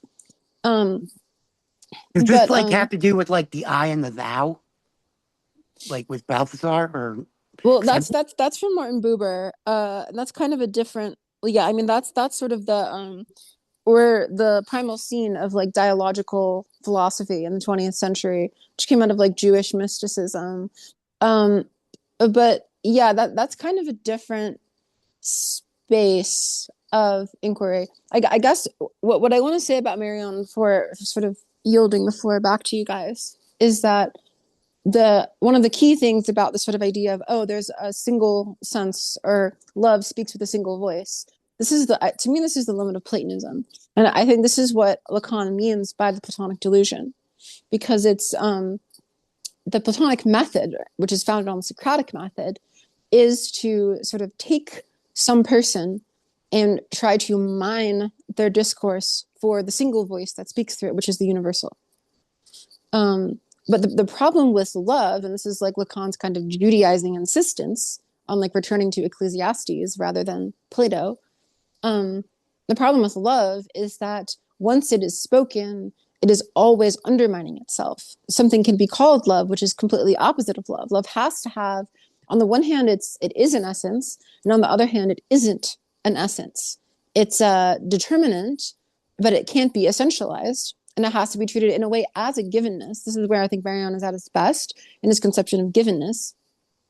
But I think what Falk adds, and this is a theme that I want to explore more in the future, what Falk adds is that a givenness itself can be non-given in the field of phenomena. That you have to employ essentially meta-phenomenal senses in order to respond to, articulate, engage with a message that is being conveyed. And that's exactly what Lacan is saying here. And this is why it's like, if you want to go back to Hegel, the site in which Hegel would be addressing this kind of problem is in the logic, not in the phenomenology. But so this is also why the critique of Hegel's logic, I think, is so important, because it's a critique of sort of this attempt to fold this depth register of reality, which is not what presents itself in phenomena, but what undergirds the phenomena constitutively. The universe experiencing itself. Right. Yeah. So that layer has to kind of be understood in terms of it is itself mediating rationality, and sort of Hegelian dialectical reason, which like resolves itself in this sort of speculative circle, is taking place through opening itself under this sort of controlled initiatory exercise, where this non-phenomenal level is sort of infiltrating reason, and reason is responding to it and taking itself back up into it. It's really a very erotic exercise, frankly, unlike in the literal kind of classical sense of eros. It's like an erotic ascent, except rather than it being kind of a linear ascent, as in the Platonic tradition, it's a circular ascent. It's like you're speaking it from the place where you will end up, because you trust that your knowledge will be able to speak the absolute that it seeks. But once again, the problem with this is that kind of temptation of univocity, that even when it's sort of like registering the effects of what is not univocal, which is the dialectic, it still kind of fails to it fails to articulate in some sense, the primacy of that like extra voice that is speaking, which like in the passage on Ecclesiastes, I think Lacan is kind of right to like sort of show, even for psychoanalysis in some important sense, it's situated as a divine voice. And that's the whole function of the big other in Lacan, is that it's like, even if we're not talking about theology, when we're talking about desire and jouissance and love, we're talking on some level about the role of a kind of divine voice in the structuring of a phenomenal field that is not complete by itself. And the essential kind of fallacy of philosophy, even when it thinks that it's realist, and whatever that means, is that it's trying to get the phenomena themselves to speak, or to elicit a reply, when what is speaking is not on the phenomenal level, it's on the unconscious level, which, like, as Lacan will say in Seminar 11, and although he claims this is a formula of atheism, I don't buy it. God is unconscious. So you kind of have this register of like what psychoanalysis calls the unconscious is what the monotheistic tradition refers to as at least kind of the activity of the divine. I had a thought to draw on some of the things you said, and also what Amakai you mentioned about these two statements. Um, I mean, the notion of the world experiencing itself is is an objective idea of reflection without being tied to any particular subject. So one can imagine the virtues of that, but the I feel as though Lacan is providing some categories to from drama that feel like they accomplish something similar and more. He says, I mean, we have three levels again. We have the world, the stage, the the world stage, and then the stage within the stage, and that's why this Hamlet stuff ends up being important. But to try and bring up everything or some of the things that we were just talking about, the I certainly like Amakai the appendage of helplessness. I think maybe something similar can be achieved if we just invert the two clauses, or at least the kind of a certain kind of personality can come before our minds. If I say, you don't want me, even if I love you. The effect is, I mean, something like defeatism, a defeatism that does characterize most of what we know to be the incel community, and others in other associates, because and it's a tragic, I mean, in terms of genre, it is a tragic, pathologically melancholic disposition, which does not prohibit rape, to put it bluntly. The enforcement of this impossibility, this tragic impossibility, Mhm. can equally be an aggressive one. It doesn't need to be passive. Um, Obviously, that's the aggression is articulated more forcefully in the first, in how he orders the two clauses. But if we invert it, there's an underlying passivity that is at least follows it. Um, and I mean, it's like when you have a someone who becomes upset that what's happening on the stage has left them out of the picture, and they object. They have an objection which seems to beg the question as to its own rationale. Another example I recently saw on Twitter. Apologize in advance, but some kind of meme. It was side by side. It was like a hand drawn, or I mean, probably wasn't hand drawn, but it was sketched. And it was like unemployed um, male playing video games all day in their underwear versus the same thing but a female. And then the commentary was that in every case, in every condition of abjection, the man is always worth The less. asymmetry of the incel and the femcel.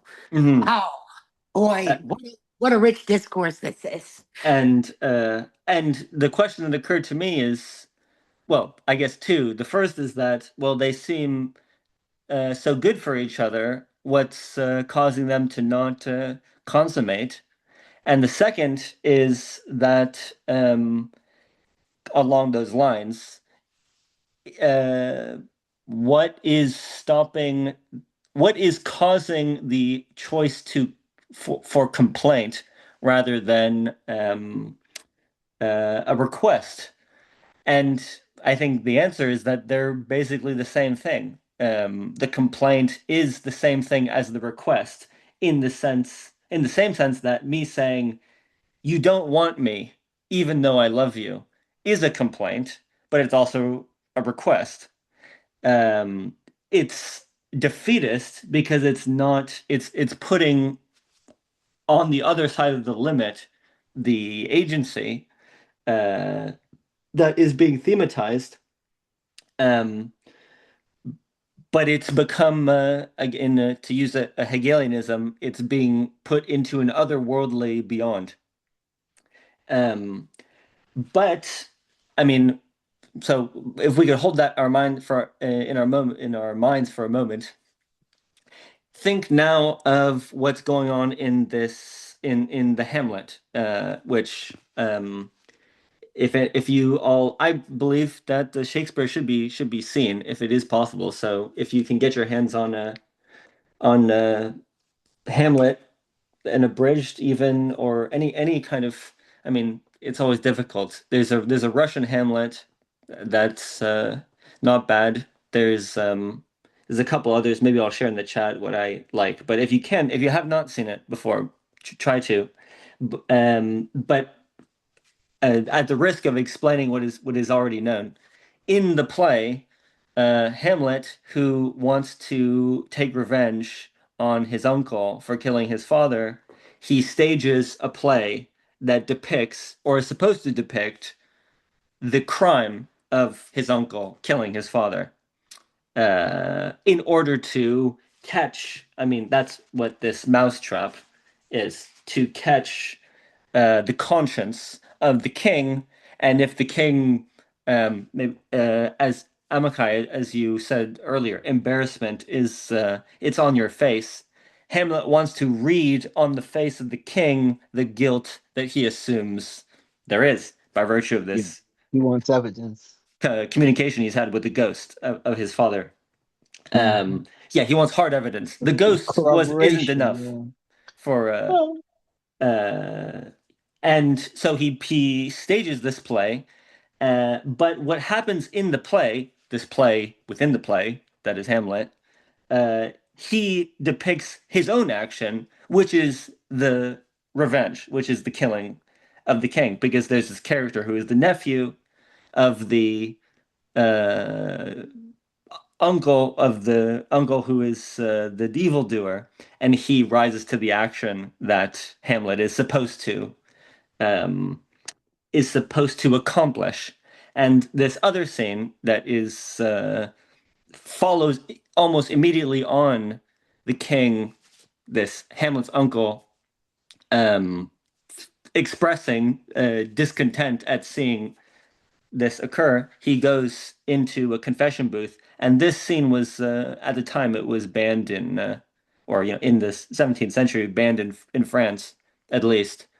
Goes into the confession booth, and Hamlet is on the other side listening to his uncle's confession of his crime.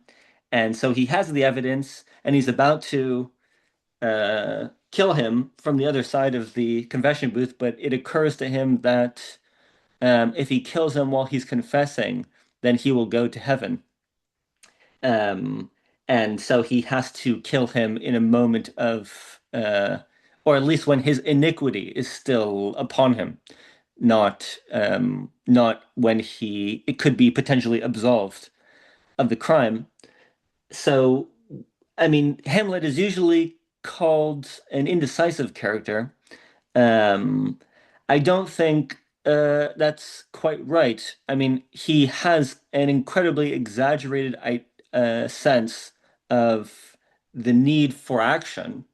It's not a decision that he's lacking.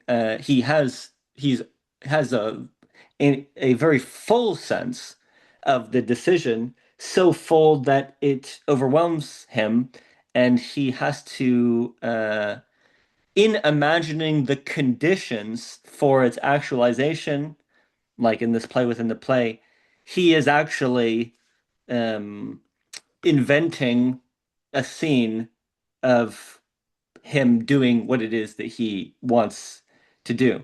And so you have this equivocal status between um, yeah, the conditions of the actuality of desire and I mean, what really has to be called the some kind of poetic rationality that is not known in advance of this invention of the fantasy, and that can only occur at the level of some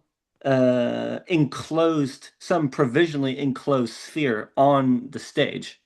So to and the relation between, I mean, this um, schema is more helpful to me than cosmology of the universe stabilizing its contingencies by reflecting on itself, because I mean, if that is the horizon of reflection, then there really is never a situation. I mean, at the level of ontology, I guess there never really is a situation in which um, becoming becoming self-involved could be radically destabilizing.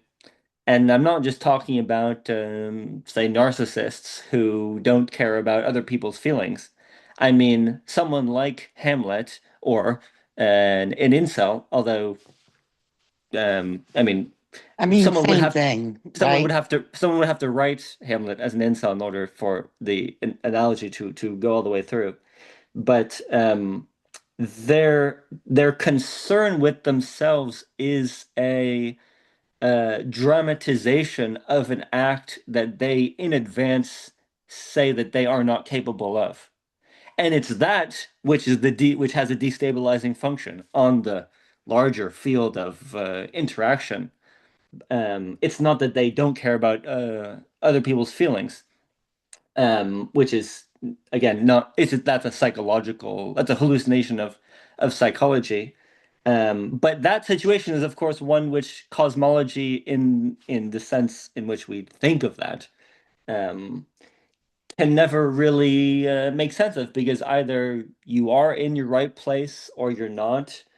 And if you're not in the right place, if you don't recognize your place in the cosmos, then you can find it by becoming more at ease with the contingencies that are providentially folded. Mm. Um, Uh, but yeah, please go ahead. just you said something like mislaid or something like that. Just to bring it to into play that embarrassment, even though Lacan leans into its etymology in French, there's the shadow of the etymology or the meaning in German where it's Verlegenheit or being mislaid. And well, it's in Freud's text that everyone's reading, and also it's there enough. So to be folded into the concept that Lacan is using like here in this text. Yes, and the Spanish too. which is even more strange, but it's being pregnant or Yeah, closely etymologically related. I mean that's really I mean that is really good because Hamlet is pregnant with action, but he is set on aborting it. I mean, yes. to Uh, put it like that. You know, I was just thinking before when you were talking about him before that, in a way, he's not so much an incel or somebody who is ill-equipped, but it really is like, first of all, a question for him. Why the fuck am I not doing this? Because he's very accustomed to doing things, to dispatch with things. And really, he finds himself in the position of like an athlete with the yips, something like that.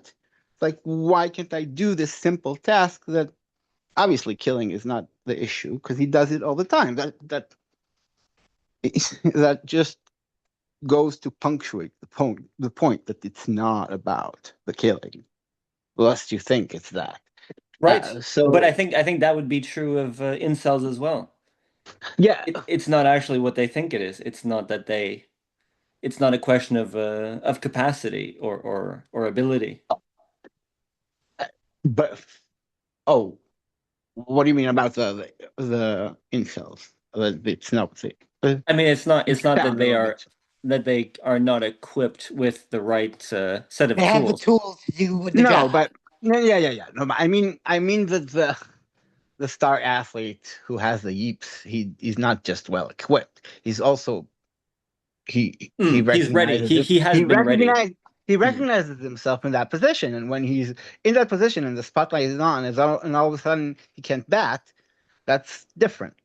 That's what I'm saying, and that's Mm. that Hamlet's perplexity.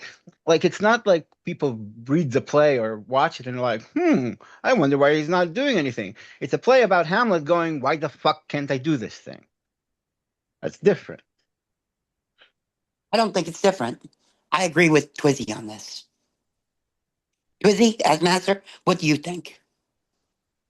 I mean, I think it is. I mean, Hamlet is he is very he is concerned with yeah his own. He is saying, well, I guess, I mean, here's what it would come down to, I suppose. How does he cognize his own confusion?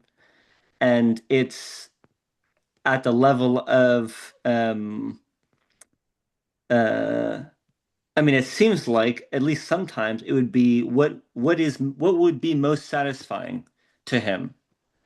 Um, it wouldn't be satisfying to kill the uncle Mm.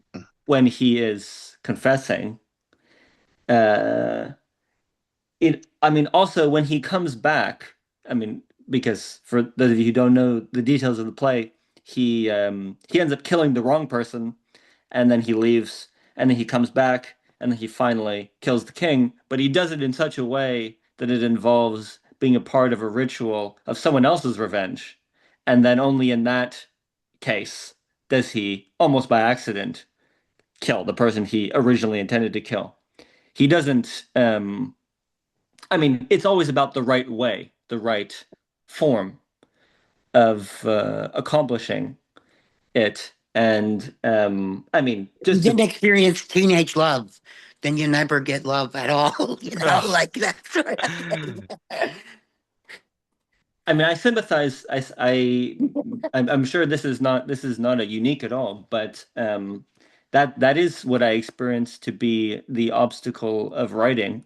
I mean, that's the general phenomenological form, at least, that it is a question of form. Um, it's a question of the form of an address that once I begin, it never. I mean, not only that it doesn't sound right, but also that I become fundamentally misled as to its destination, and then I always get off course. I mean, to put it like that, and that just makes the whole endeavor uh, off-putting. to Maybe me. then maybe one thing Hell was doing in his head then is kind of it was in inhibition symptoms of anxiety, right? That concept of like what was the German word? It was like Ungeheimlichen, like sort of like canceling out or like redoing things in your head. Like you do something, then you just do some sort of magical thinking operation and cancel it out, and then try to do something else. Hmm.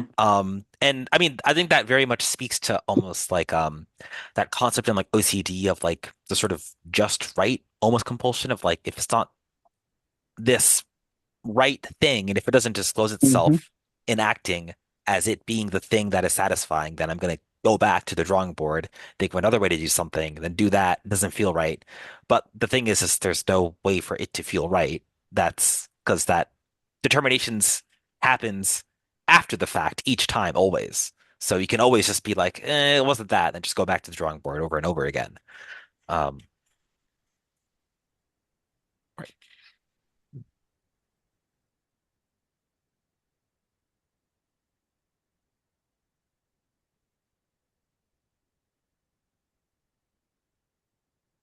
Jorge, is that a hand or is that a Yeah, yeah. just go ahead, yeah. Yeah.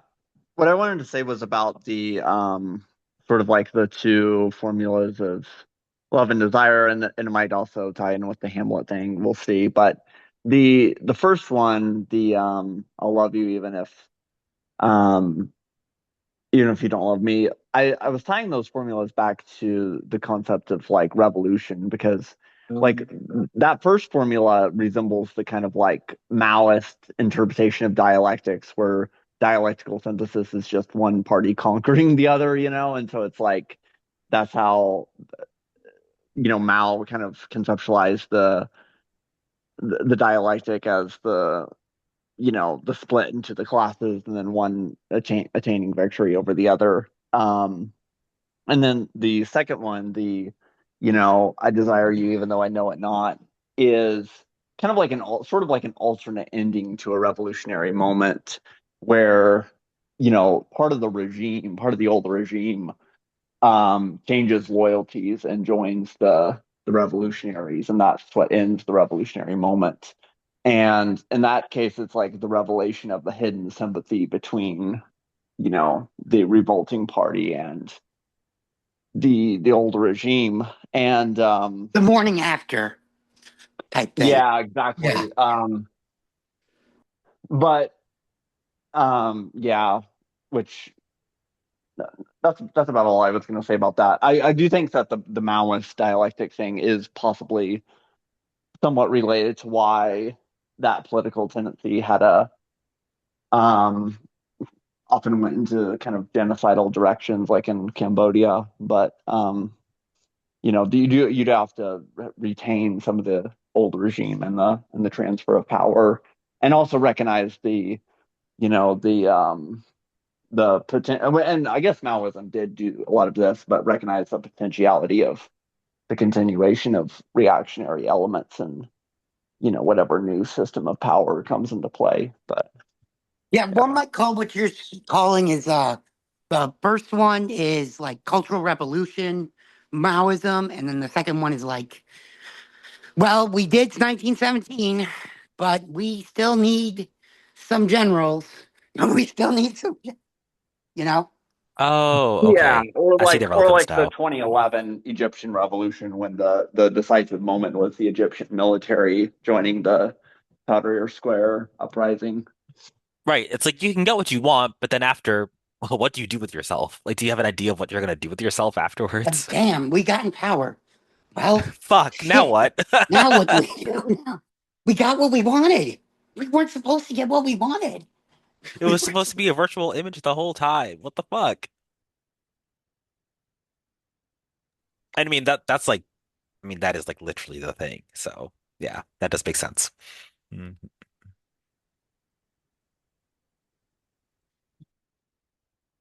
no revolutions without irony. Very true. Yeah. Yeah. Just Mm. like as an aside, that's why I'm whatever like political sort of questions come up of like political revolution, my mind always goes to like how would like each individual person feel like in the course of their own lives under those conditions though? And like has that question been answered at all? Like that's the question I'm always trying to answer in my own head, which I feel like is a lot more important. But don't need to get Yeah, well, I've been reflecting on that a lot because I've been reading The Most Radical Gesture by Sadie Plant, which is about the French kind of situationist movement of the 60s and how there was this kind of idea that the revolution could maybe even overcome like the basic alienation from being itself and like, that the new order to be demanded was, direct experience of reality or whatever. right.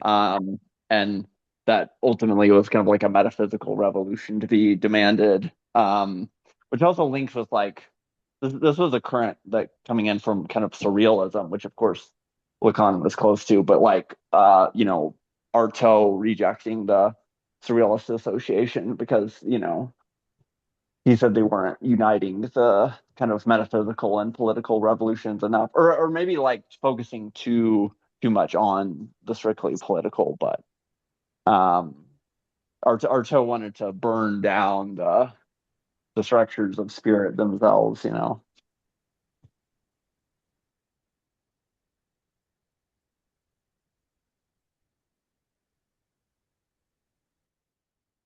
Yeah, Lacan was with Salvador Dali on the surrealist question. He was like, "Yo, guys, I get it," but like Dali was like, just like, "You guys want to be coherent. The entire point is that we're not. The entire point is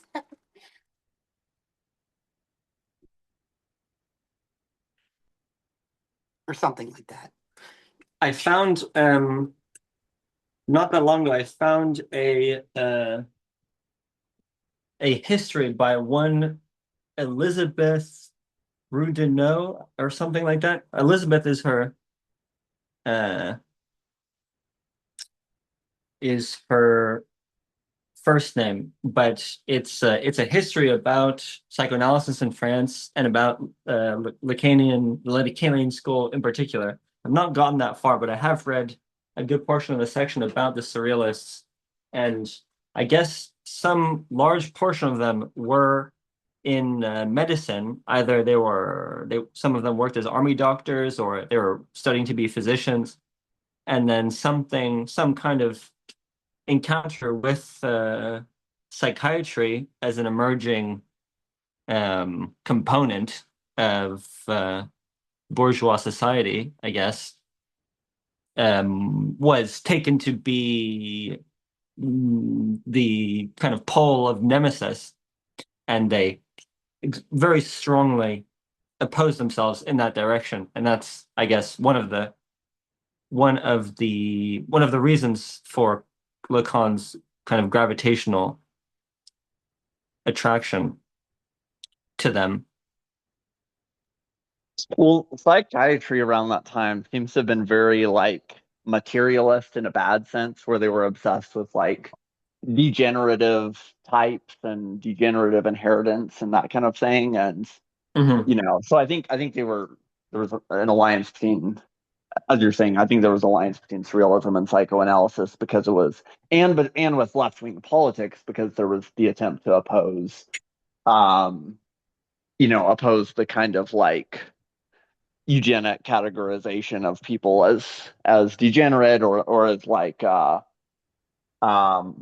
or the fundamental division between kind of like normal and less normal types of people.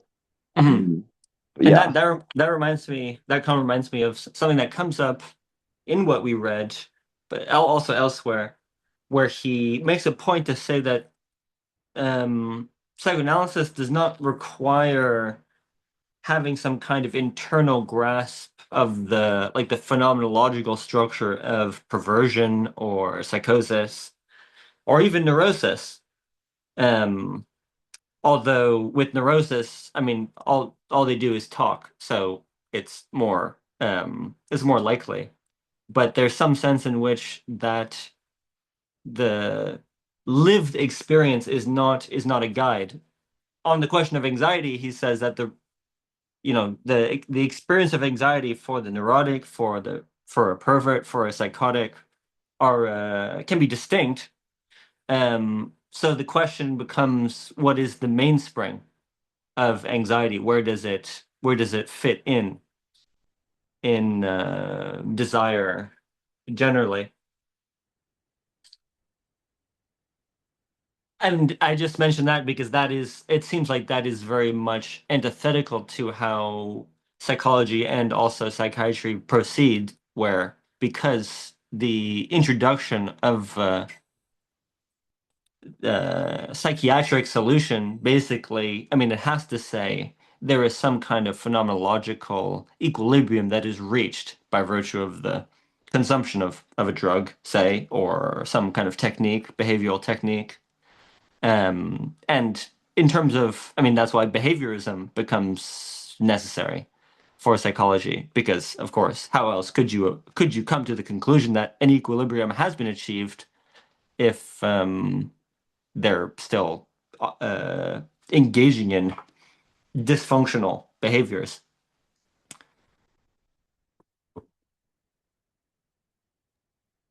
Hmm.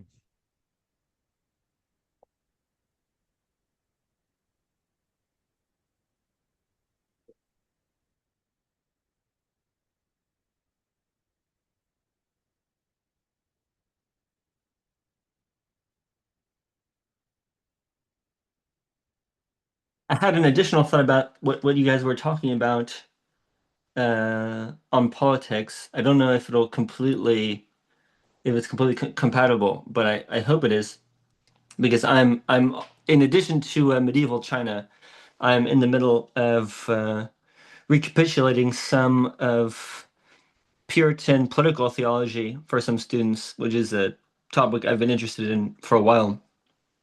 And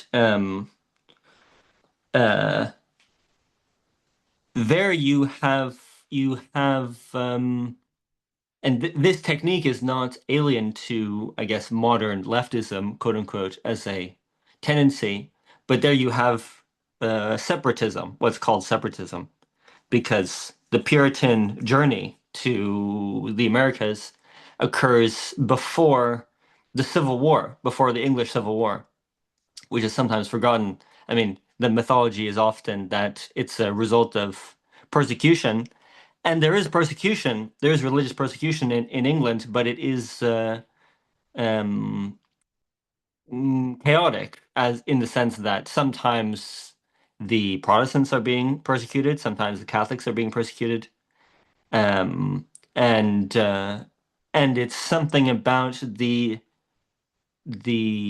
disorientation, or the experience of schism, of schismatic behavior in the Church of England, that generates the feeling of wanting to start over, which is the Puritan vision.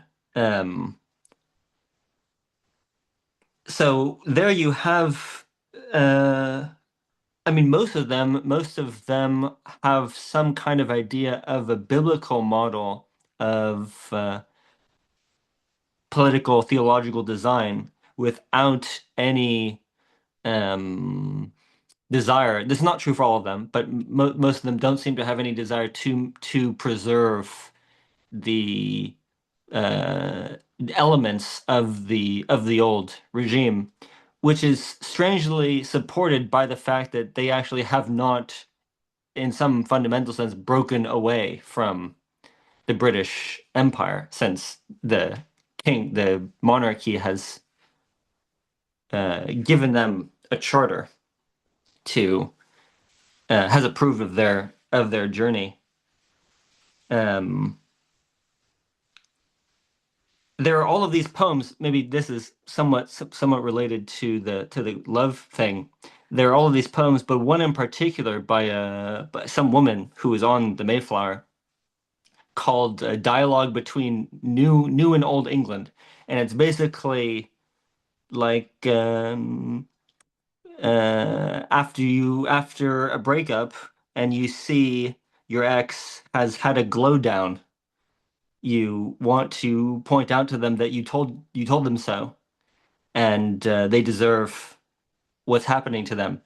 I mean, that is a lot of the mood of the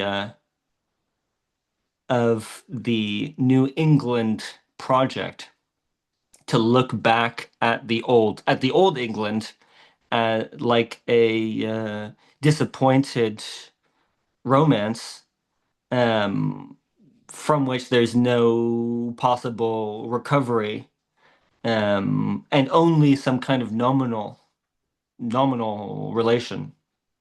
So all anxiety in terms of a of a suspended encounter with the other's desire, has been cleared in this moment, in what I mean is not a political revolution, admittedly. I mean that is not how they're conceiving it, but is certainly a theological revolution with a specific political implications, since they are attempting to begin a new society.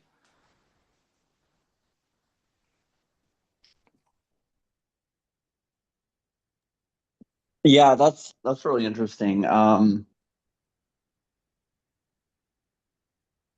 It's you do sometimes hear, though, on the other hand, the idea that Americans didn't really start to conceptualize themselves as their own nation until 1776, and Thomas Paine publishing pamphlets and stuff. But it is almost like it's almost like they were seeing their new churches as primarily through the lens of like the new people of God, and you know like they wouldn't have conceptualized America as like a unified thing, certainly not with the Maryland Catholic colony and so on. Um but it's almost like that post I made the other day about like Islam, where there's like a unified, where the religious body and the political body become united, and it's kind of just like one consistency, which I do think Puritanism is kind of Islamified Christianity in some ways. But Because yeah, Islam is a that's interesting. pre-modern religion.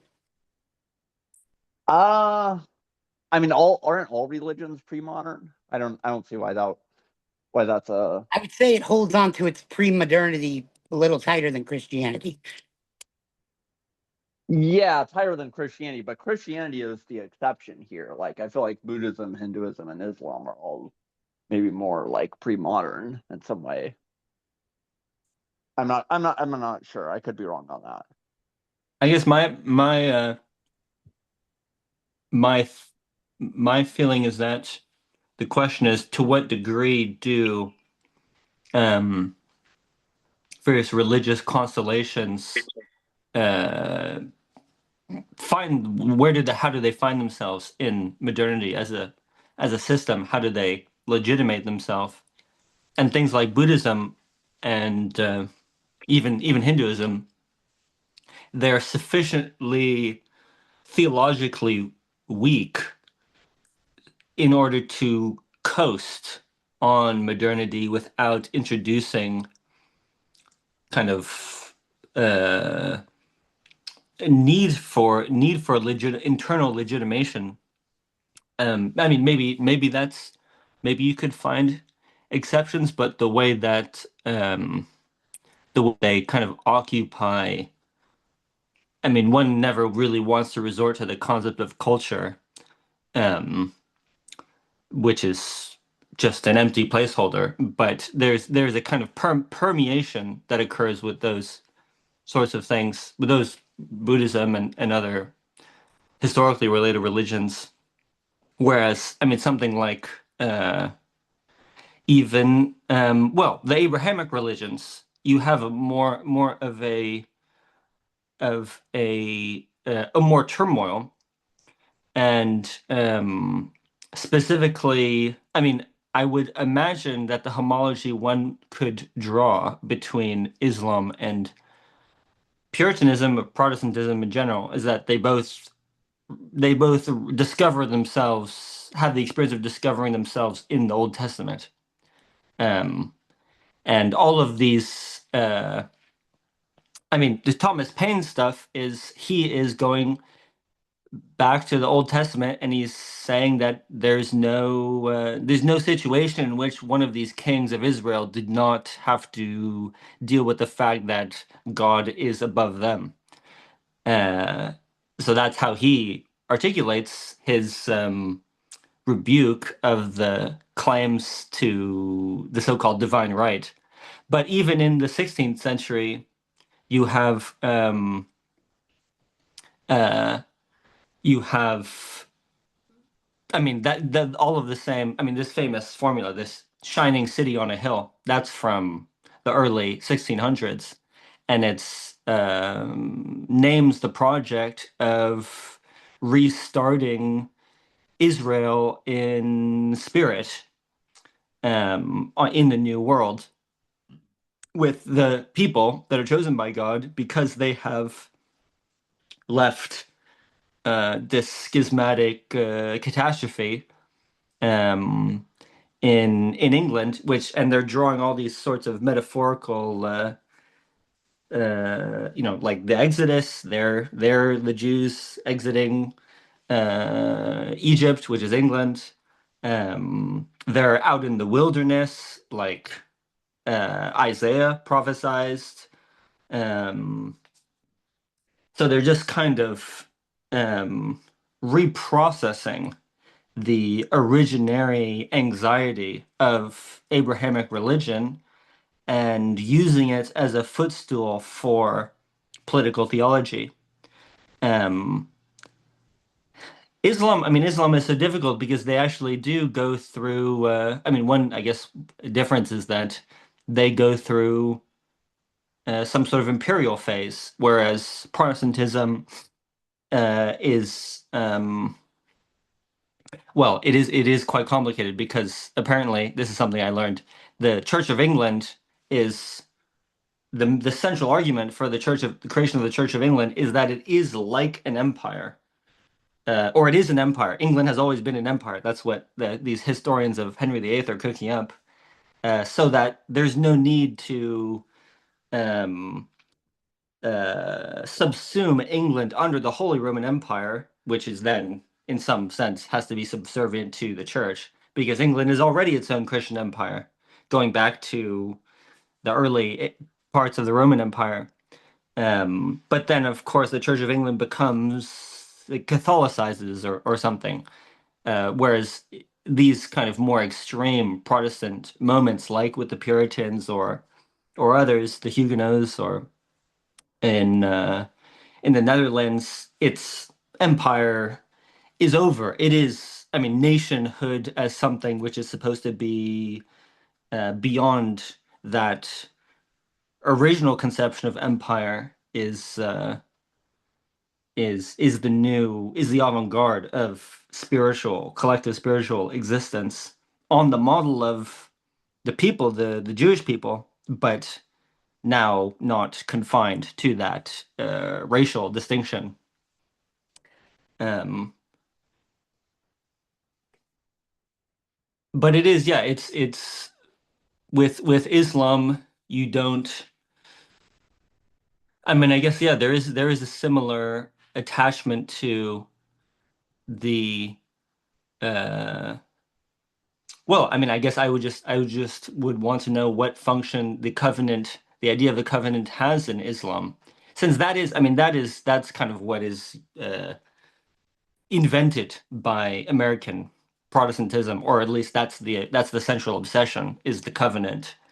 Um, since that's what binds. If there's no central church, and the state is supposed to be an arm of the invisible church, which may appear in this or that form, but is not legally attached to any church body. Um, this may all seem far afield, but I don't. I mean, this uh, these questions and the things about anxiety are, in my mind, deeply related. Just as a quick comment, I always have trouble with discussions on kind of these different delineations between religions as if we're talking about things in like the year 2026 when so much of like the discourse that religion is used to serve is often very divorced from whatever any sort of theological precept would even say in the first place. Like it just does seem a little bit silly to me in terms of the context of like the current world and trying to understand what's going on in terms of like, let's say we have this delineation between like, oh, like Islam is more imperialist than Christianity or had some sort of imperial phase when it's like you just look to your left and your right and it's like, seems to be a lot of people who are trying to have some sort of, well, white Christian nationalist America or whatever in all their own separate countries and are trying to use like Christianity to like justify that. I mean, I feel like a lot of these things are kind of sacrificed at the altar of almost like random, well, political anxieties, I think. Um so I mean obviously there is a lot of value in like actually understanding how these systems work, but just the sort of comparison game of then saying, and therefore, this thing is better than that. It's like, You're mm, mad that we're doing metaphysics. Well, all I mean no, by no, no, not No, not mad, because I mean, I no, I I don't shouldn't have any say sort of mad. like Yeah, I haven't opposition said to it. It's much. more just well, all like I mean by d Islam and the relationship to empire is that there is a there was an Islamic empire. yeah, I yeah, yeah, mean, yeah. if anything, the notion of nationhood that is born from Protestant Christianity is, I mean, this is why imperialism, as I mean, itself as a term, which is certainly not exhaustively religious, although it is born out of this in the West is born out of a Christian tradition, is it seems like difficult to pin down and use in a consistent way because the nationhood, the toxicity of our what seems to be the normal conception of state formation that has a global reach, has military horizons, is compulsively exploitative, et cetera, et cetera. I mean, it is born from some kind of break with the tradition of empire. If, from the position of a moralist, one which is not yours, but from this abstract hypothetical one, it seems like, what do you say? Do you say with the liberal that the United States has gone wrong many times, but the essential principle which one must remain faithful to is opposition to the kingly hallucinations of empire? Or do you say that actually something is born that is fundamentally new, and empire is a kind of used in a sort of metaphorology to describe what's going on, but ultimately the kind of forms of theological justification that are inelimitable to those who occupy a position of power um, are at least a point of access. I mean, I guess basically why I continue to use the discourse of theology is just that I mean we're faced with some kind of mass psychosis all around us, and theology in a weird way makes it more surveyable, conceptually surveyable. It helps that Uh, it's not libidinal also. I would say that the almost your alienation to it, like I've noticed like with psychoanalysis lately, like I don't know if it's just because Chat GPT is teaching everybody Lacan now and whatever, but I'm seeing all these popular people like speak like and I'm like, oh, and it's not that I'm like, oh no, I'm gonna lose my whatever register, but it's like um it it helps because religion has almost this like oh uh conservatives are into religion not us good liberals. You know what I'm Mhm. talking about? Yeah, yeah, yeah, yeah. There is a more, I mean, at least in this country, a more imminently pragmatic, for the sake of analysis, which is that evangelicalism is actually or evangelicalism, as in the evangelical Christianity in the United States, is a powerful bloc, even though it doesn't seem internally organized. So, I mean, and it doesn't. I mean, they certainly aren't in the position. The evangelicals, I mean, they certainly aren't in the position to make it clear what the structure of their motivations are. Yeah, their Certainly, theology is incoherent as far as it's not incoherent. In fact, so incredibly coherent that it baffles people who take theology seriously. Because like I was raised like whatever, I was raised evangelical, Lutheran technically, but like you're basically like, okay, believe. And that's it. That's all you need to do. And you're in, you know? Like well, this is where something like sociology actually can help, um, because where the theology becomes in its discursive form more intuitive, shall we say, it's kind of expressed on the outside in the form of what role ministers play and how people find themselves in certain churches and how they behave. During my time in living in the South, I frequently encountered people and their families who had converted to various denominations over the course of 10 years, say 20 different denominations. And I mean, that kind of behavior is not something that they're able to make especially clear theologically, but but the theological implications, I mean, if it is theologized, then it's it because actually it's like becomes. as social. It's like seen like as a, were we a good fit for this? It's not about theology at all. It's about, Well, for them, for yeah, in terms exactly, of yeah. how they express them, but in reality, that is the dynamism of American Christianity, is that its discursive theology is lived. That's why American philosophy was its genesis was in pragmatism and things like that. I mean, that's our being to hand uh, is our motto, I guess.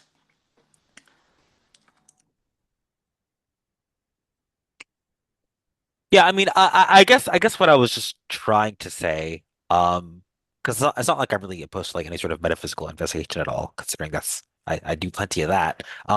More just I think like the concept of like theology versus sociology is like a useful distinction, only in that it is very hard to explain sociology through theological terms.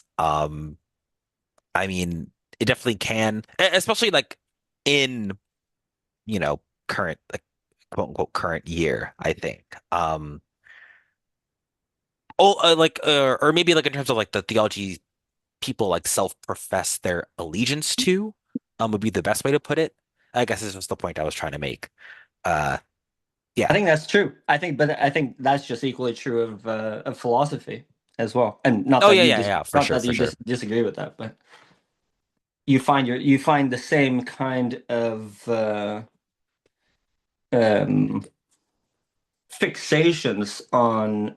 I mean, basically, I guess to me, what is pathological is just that it is so easily becomes a logic of terms of, but that's not what thought is really ever about. Um, a logic of fundamental terms.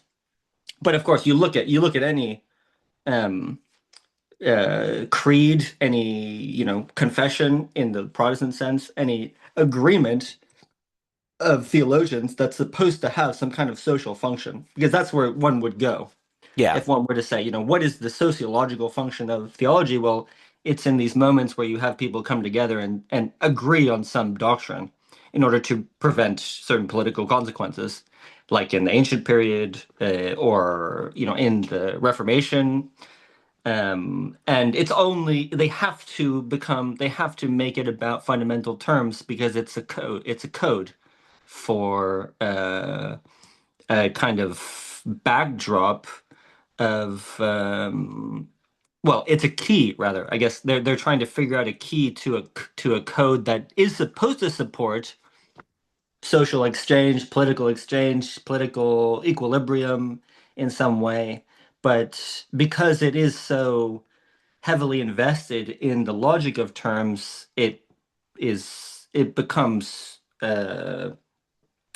blind to the kind of um, conceptual formations that take you from the political dilemma, I mean, whatever it is in the modern age, the disintegration of these states in the Holy Roman Empire, the falling away of the church, and they're having to find themselves on new ground, and theology is just kind of jammed in the middle somehow. The transition from that problem to the creation of any kind of discursive solution or key or decoding criterion, the theologians themselves who are involved in that process just can't they couldn't speak about it. It's not possible. So one has to read it like how one should read philosophy, which is not to take people at what they're saying at face value. Right, right, right. But unfortunately, the university, which should have given rise to that as a reliable form of inquiry, has generated the exact opposite. So, yeah, that is one always has to not has to be aware of those kind of loops.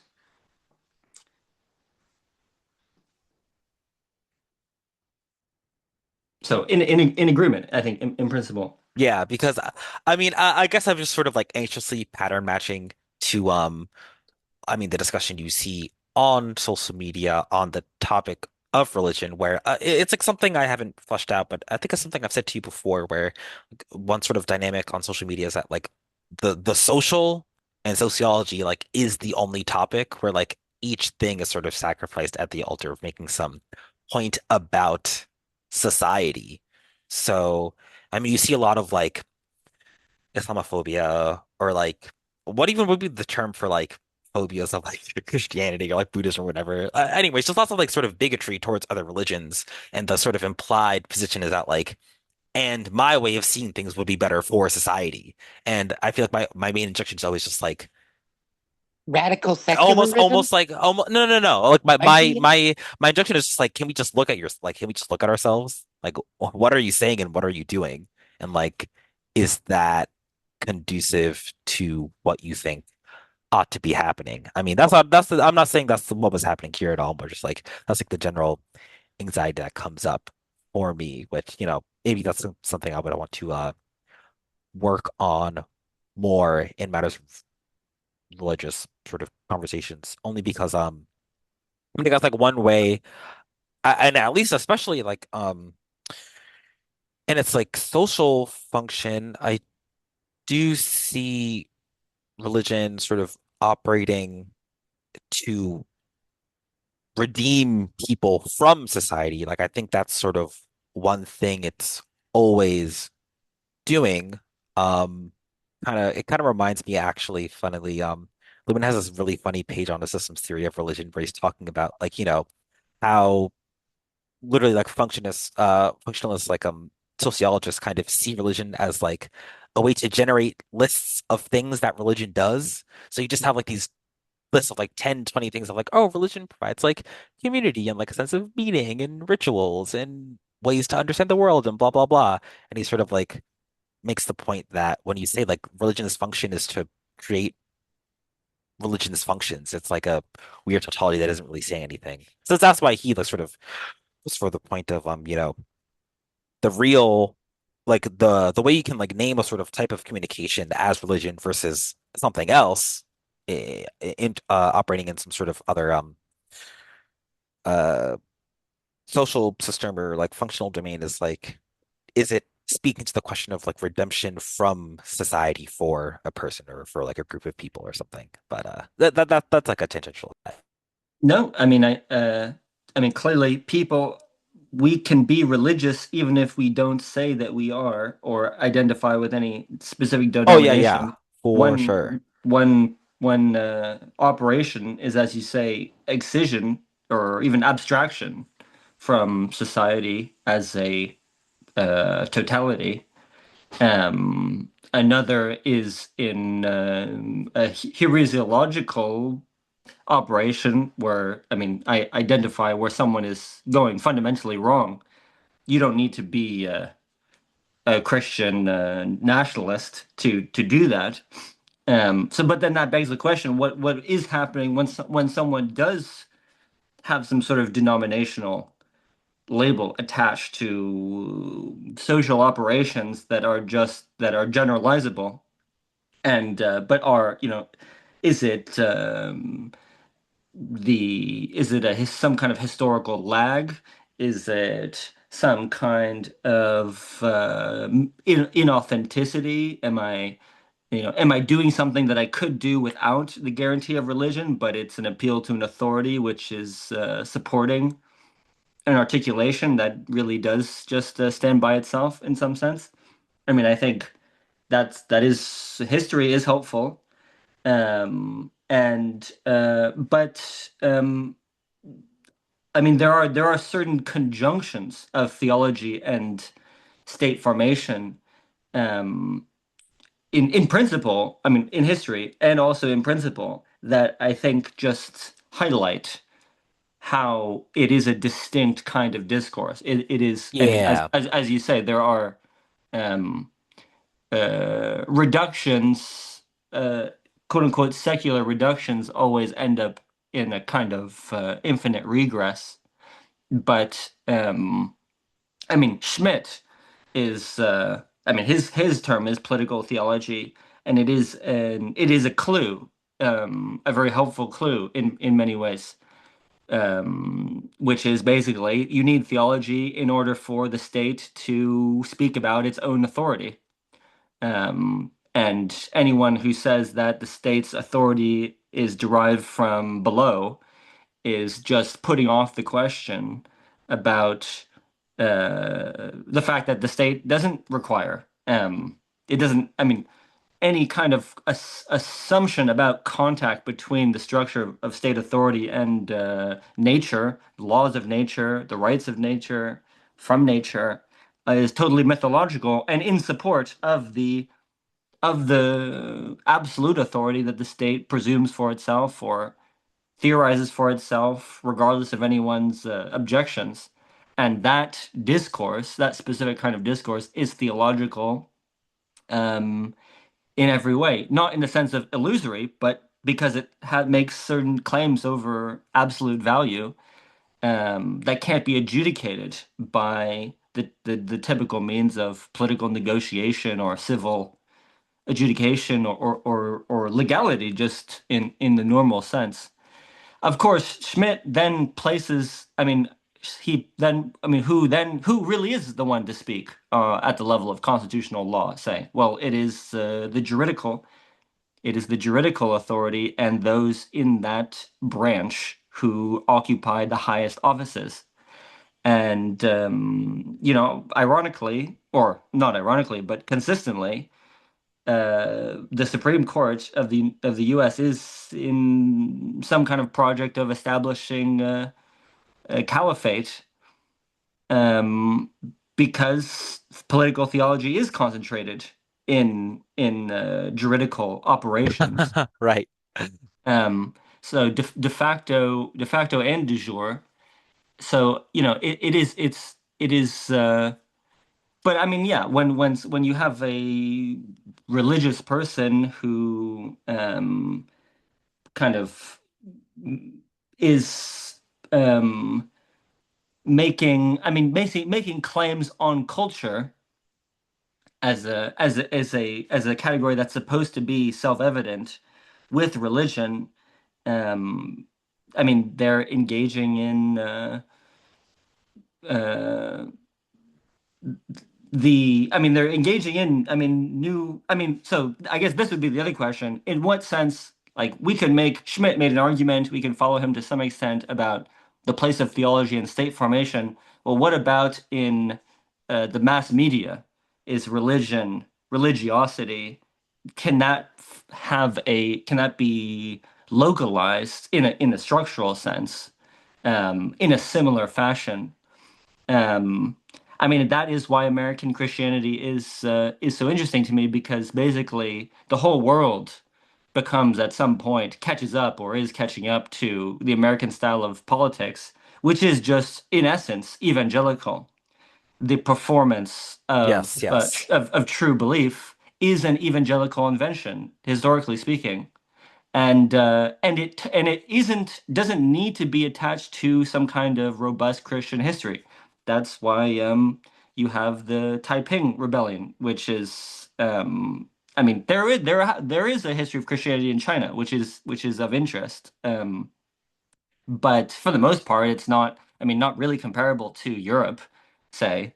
But in the 19th century, you have some American and Scottish missionaries who go over there, and then they meet someone who's going psychotic, because they've been squeezed out of the bureaucratic apparatus, and then he turns out to be the brother of Jesus Christ, and that inaugurates an almost identical repetition of the 30 Years' War, but now in China, the most bloodiest human conflict ever known, and it has just such similar structures of popular mobilization, apocalyptic discourse and popular mobilization, and then this like political disintegration. So, it's what we call Christianity. I mean, don't believe the denominational Right, code right, right. that Because it like tra my main concern is like when discussions of theology make theology is like sort of occlude or make secret what theology really is and how it really moves in the world, and how it yeah, moves through us. Yeah, yeah. but that's just true of any philosophy, theology, Yes, yeah, yeah, yeah. sociology. Yep. I mean, people display. I mean, with religion, there's a warrant to display what we could call conviction or even resoluteness, and that is a cultural irritant, I think, for us Americans who are deeply immersed in what is a religious tradition of sensitivity to conviction.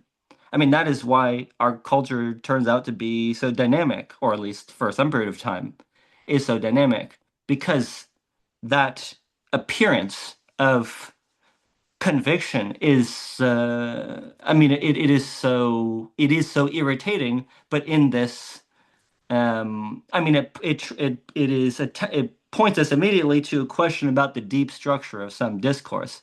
I mean, that seems like the dynamic, but that is set up by theological construction in the first place, which is how, I mean, that is kind of the place in culture generally that I find theology is operative. It's in, I mean, your children are taught about American culture, and there's Coca-Cola, and there's hamburgers, and planes, and freedom, and civil liberties, and Martin Luther King, and so on and so on. A kind of hodgepodge of events, I guess, but it cannot articulate the conjunction of those things, because that's what it would mean to actually participate in culture, to bind, to knot them all together.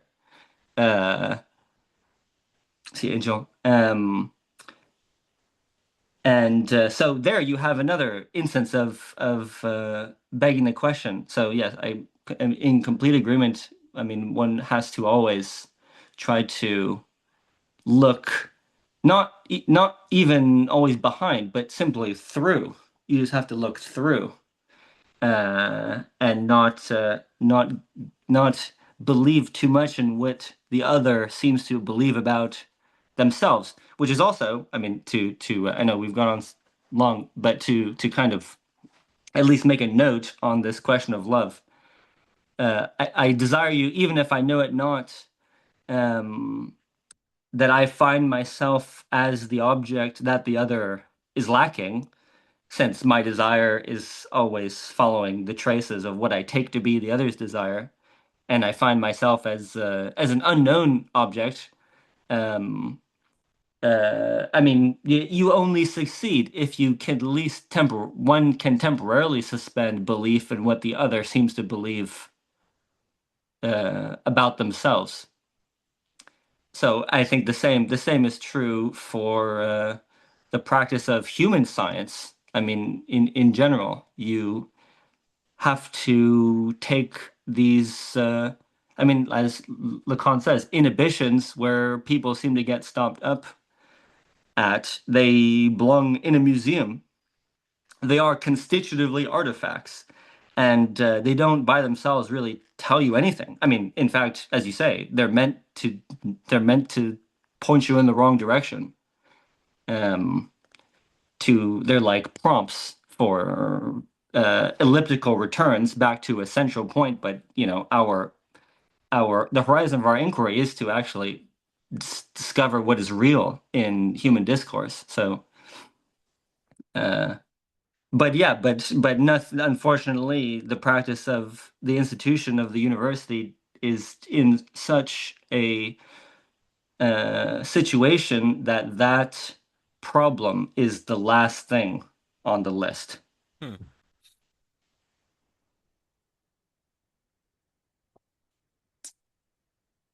Not that, I mean, maybe no one cares about the fate of the university anyways, which would be fine. But if I guess and this is not really in response to anything, but just as a thought, I personally don't feel like it's obvious what form the collective search for knowledge will take, if it's, or the obvious stability of the kind of spontaneous seriality of say being on the same medium together will furnish. It's not. I mean, one Sartre is right that seriality and the fusion into a group do occur on distinct levels.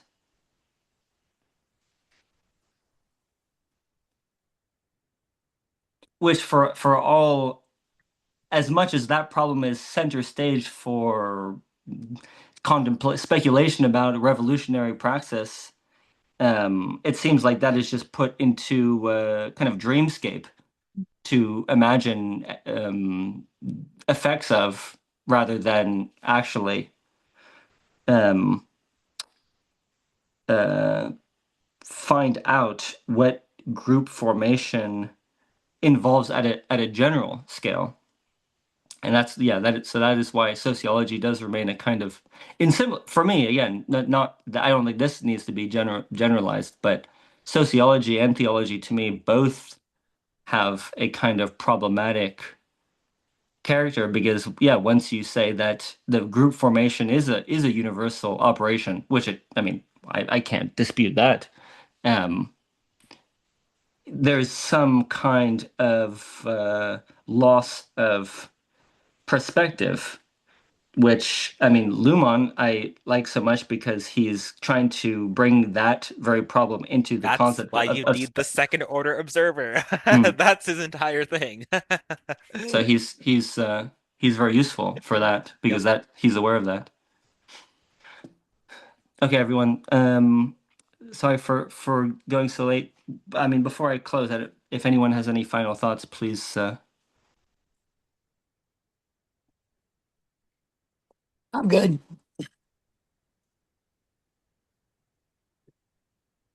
Um, yeah, right. We did not get to dwell too much on the pragmatist, but uh,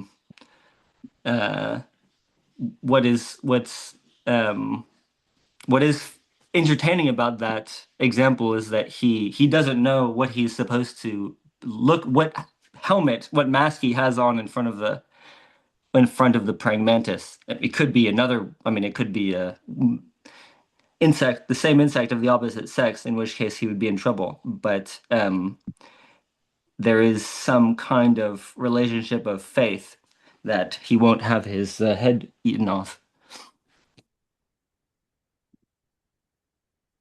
Hmm. Yeah. Thank you, Ryan, for that. It's good. That little myth is importantly. Lacan does never. I mean, one shouldn't be. I try not to be superstitious, but Lacan does choose the order of presentation with some level of deliberateness. Okay, well, thank you to everyone.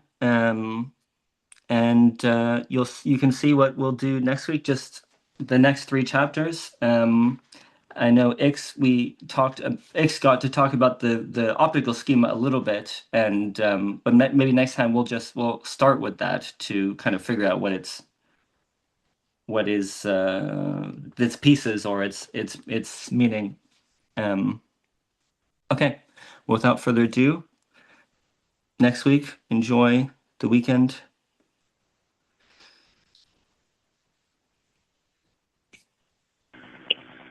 Thank you. Bye. Thank See you you. next week. See you.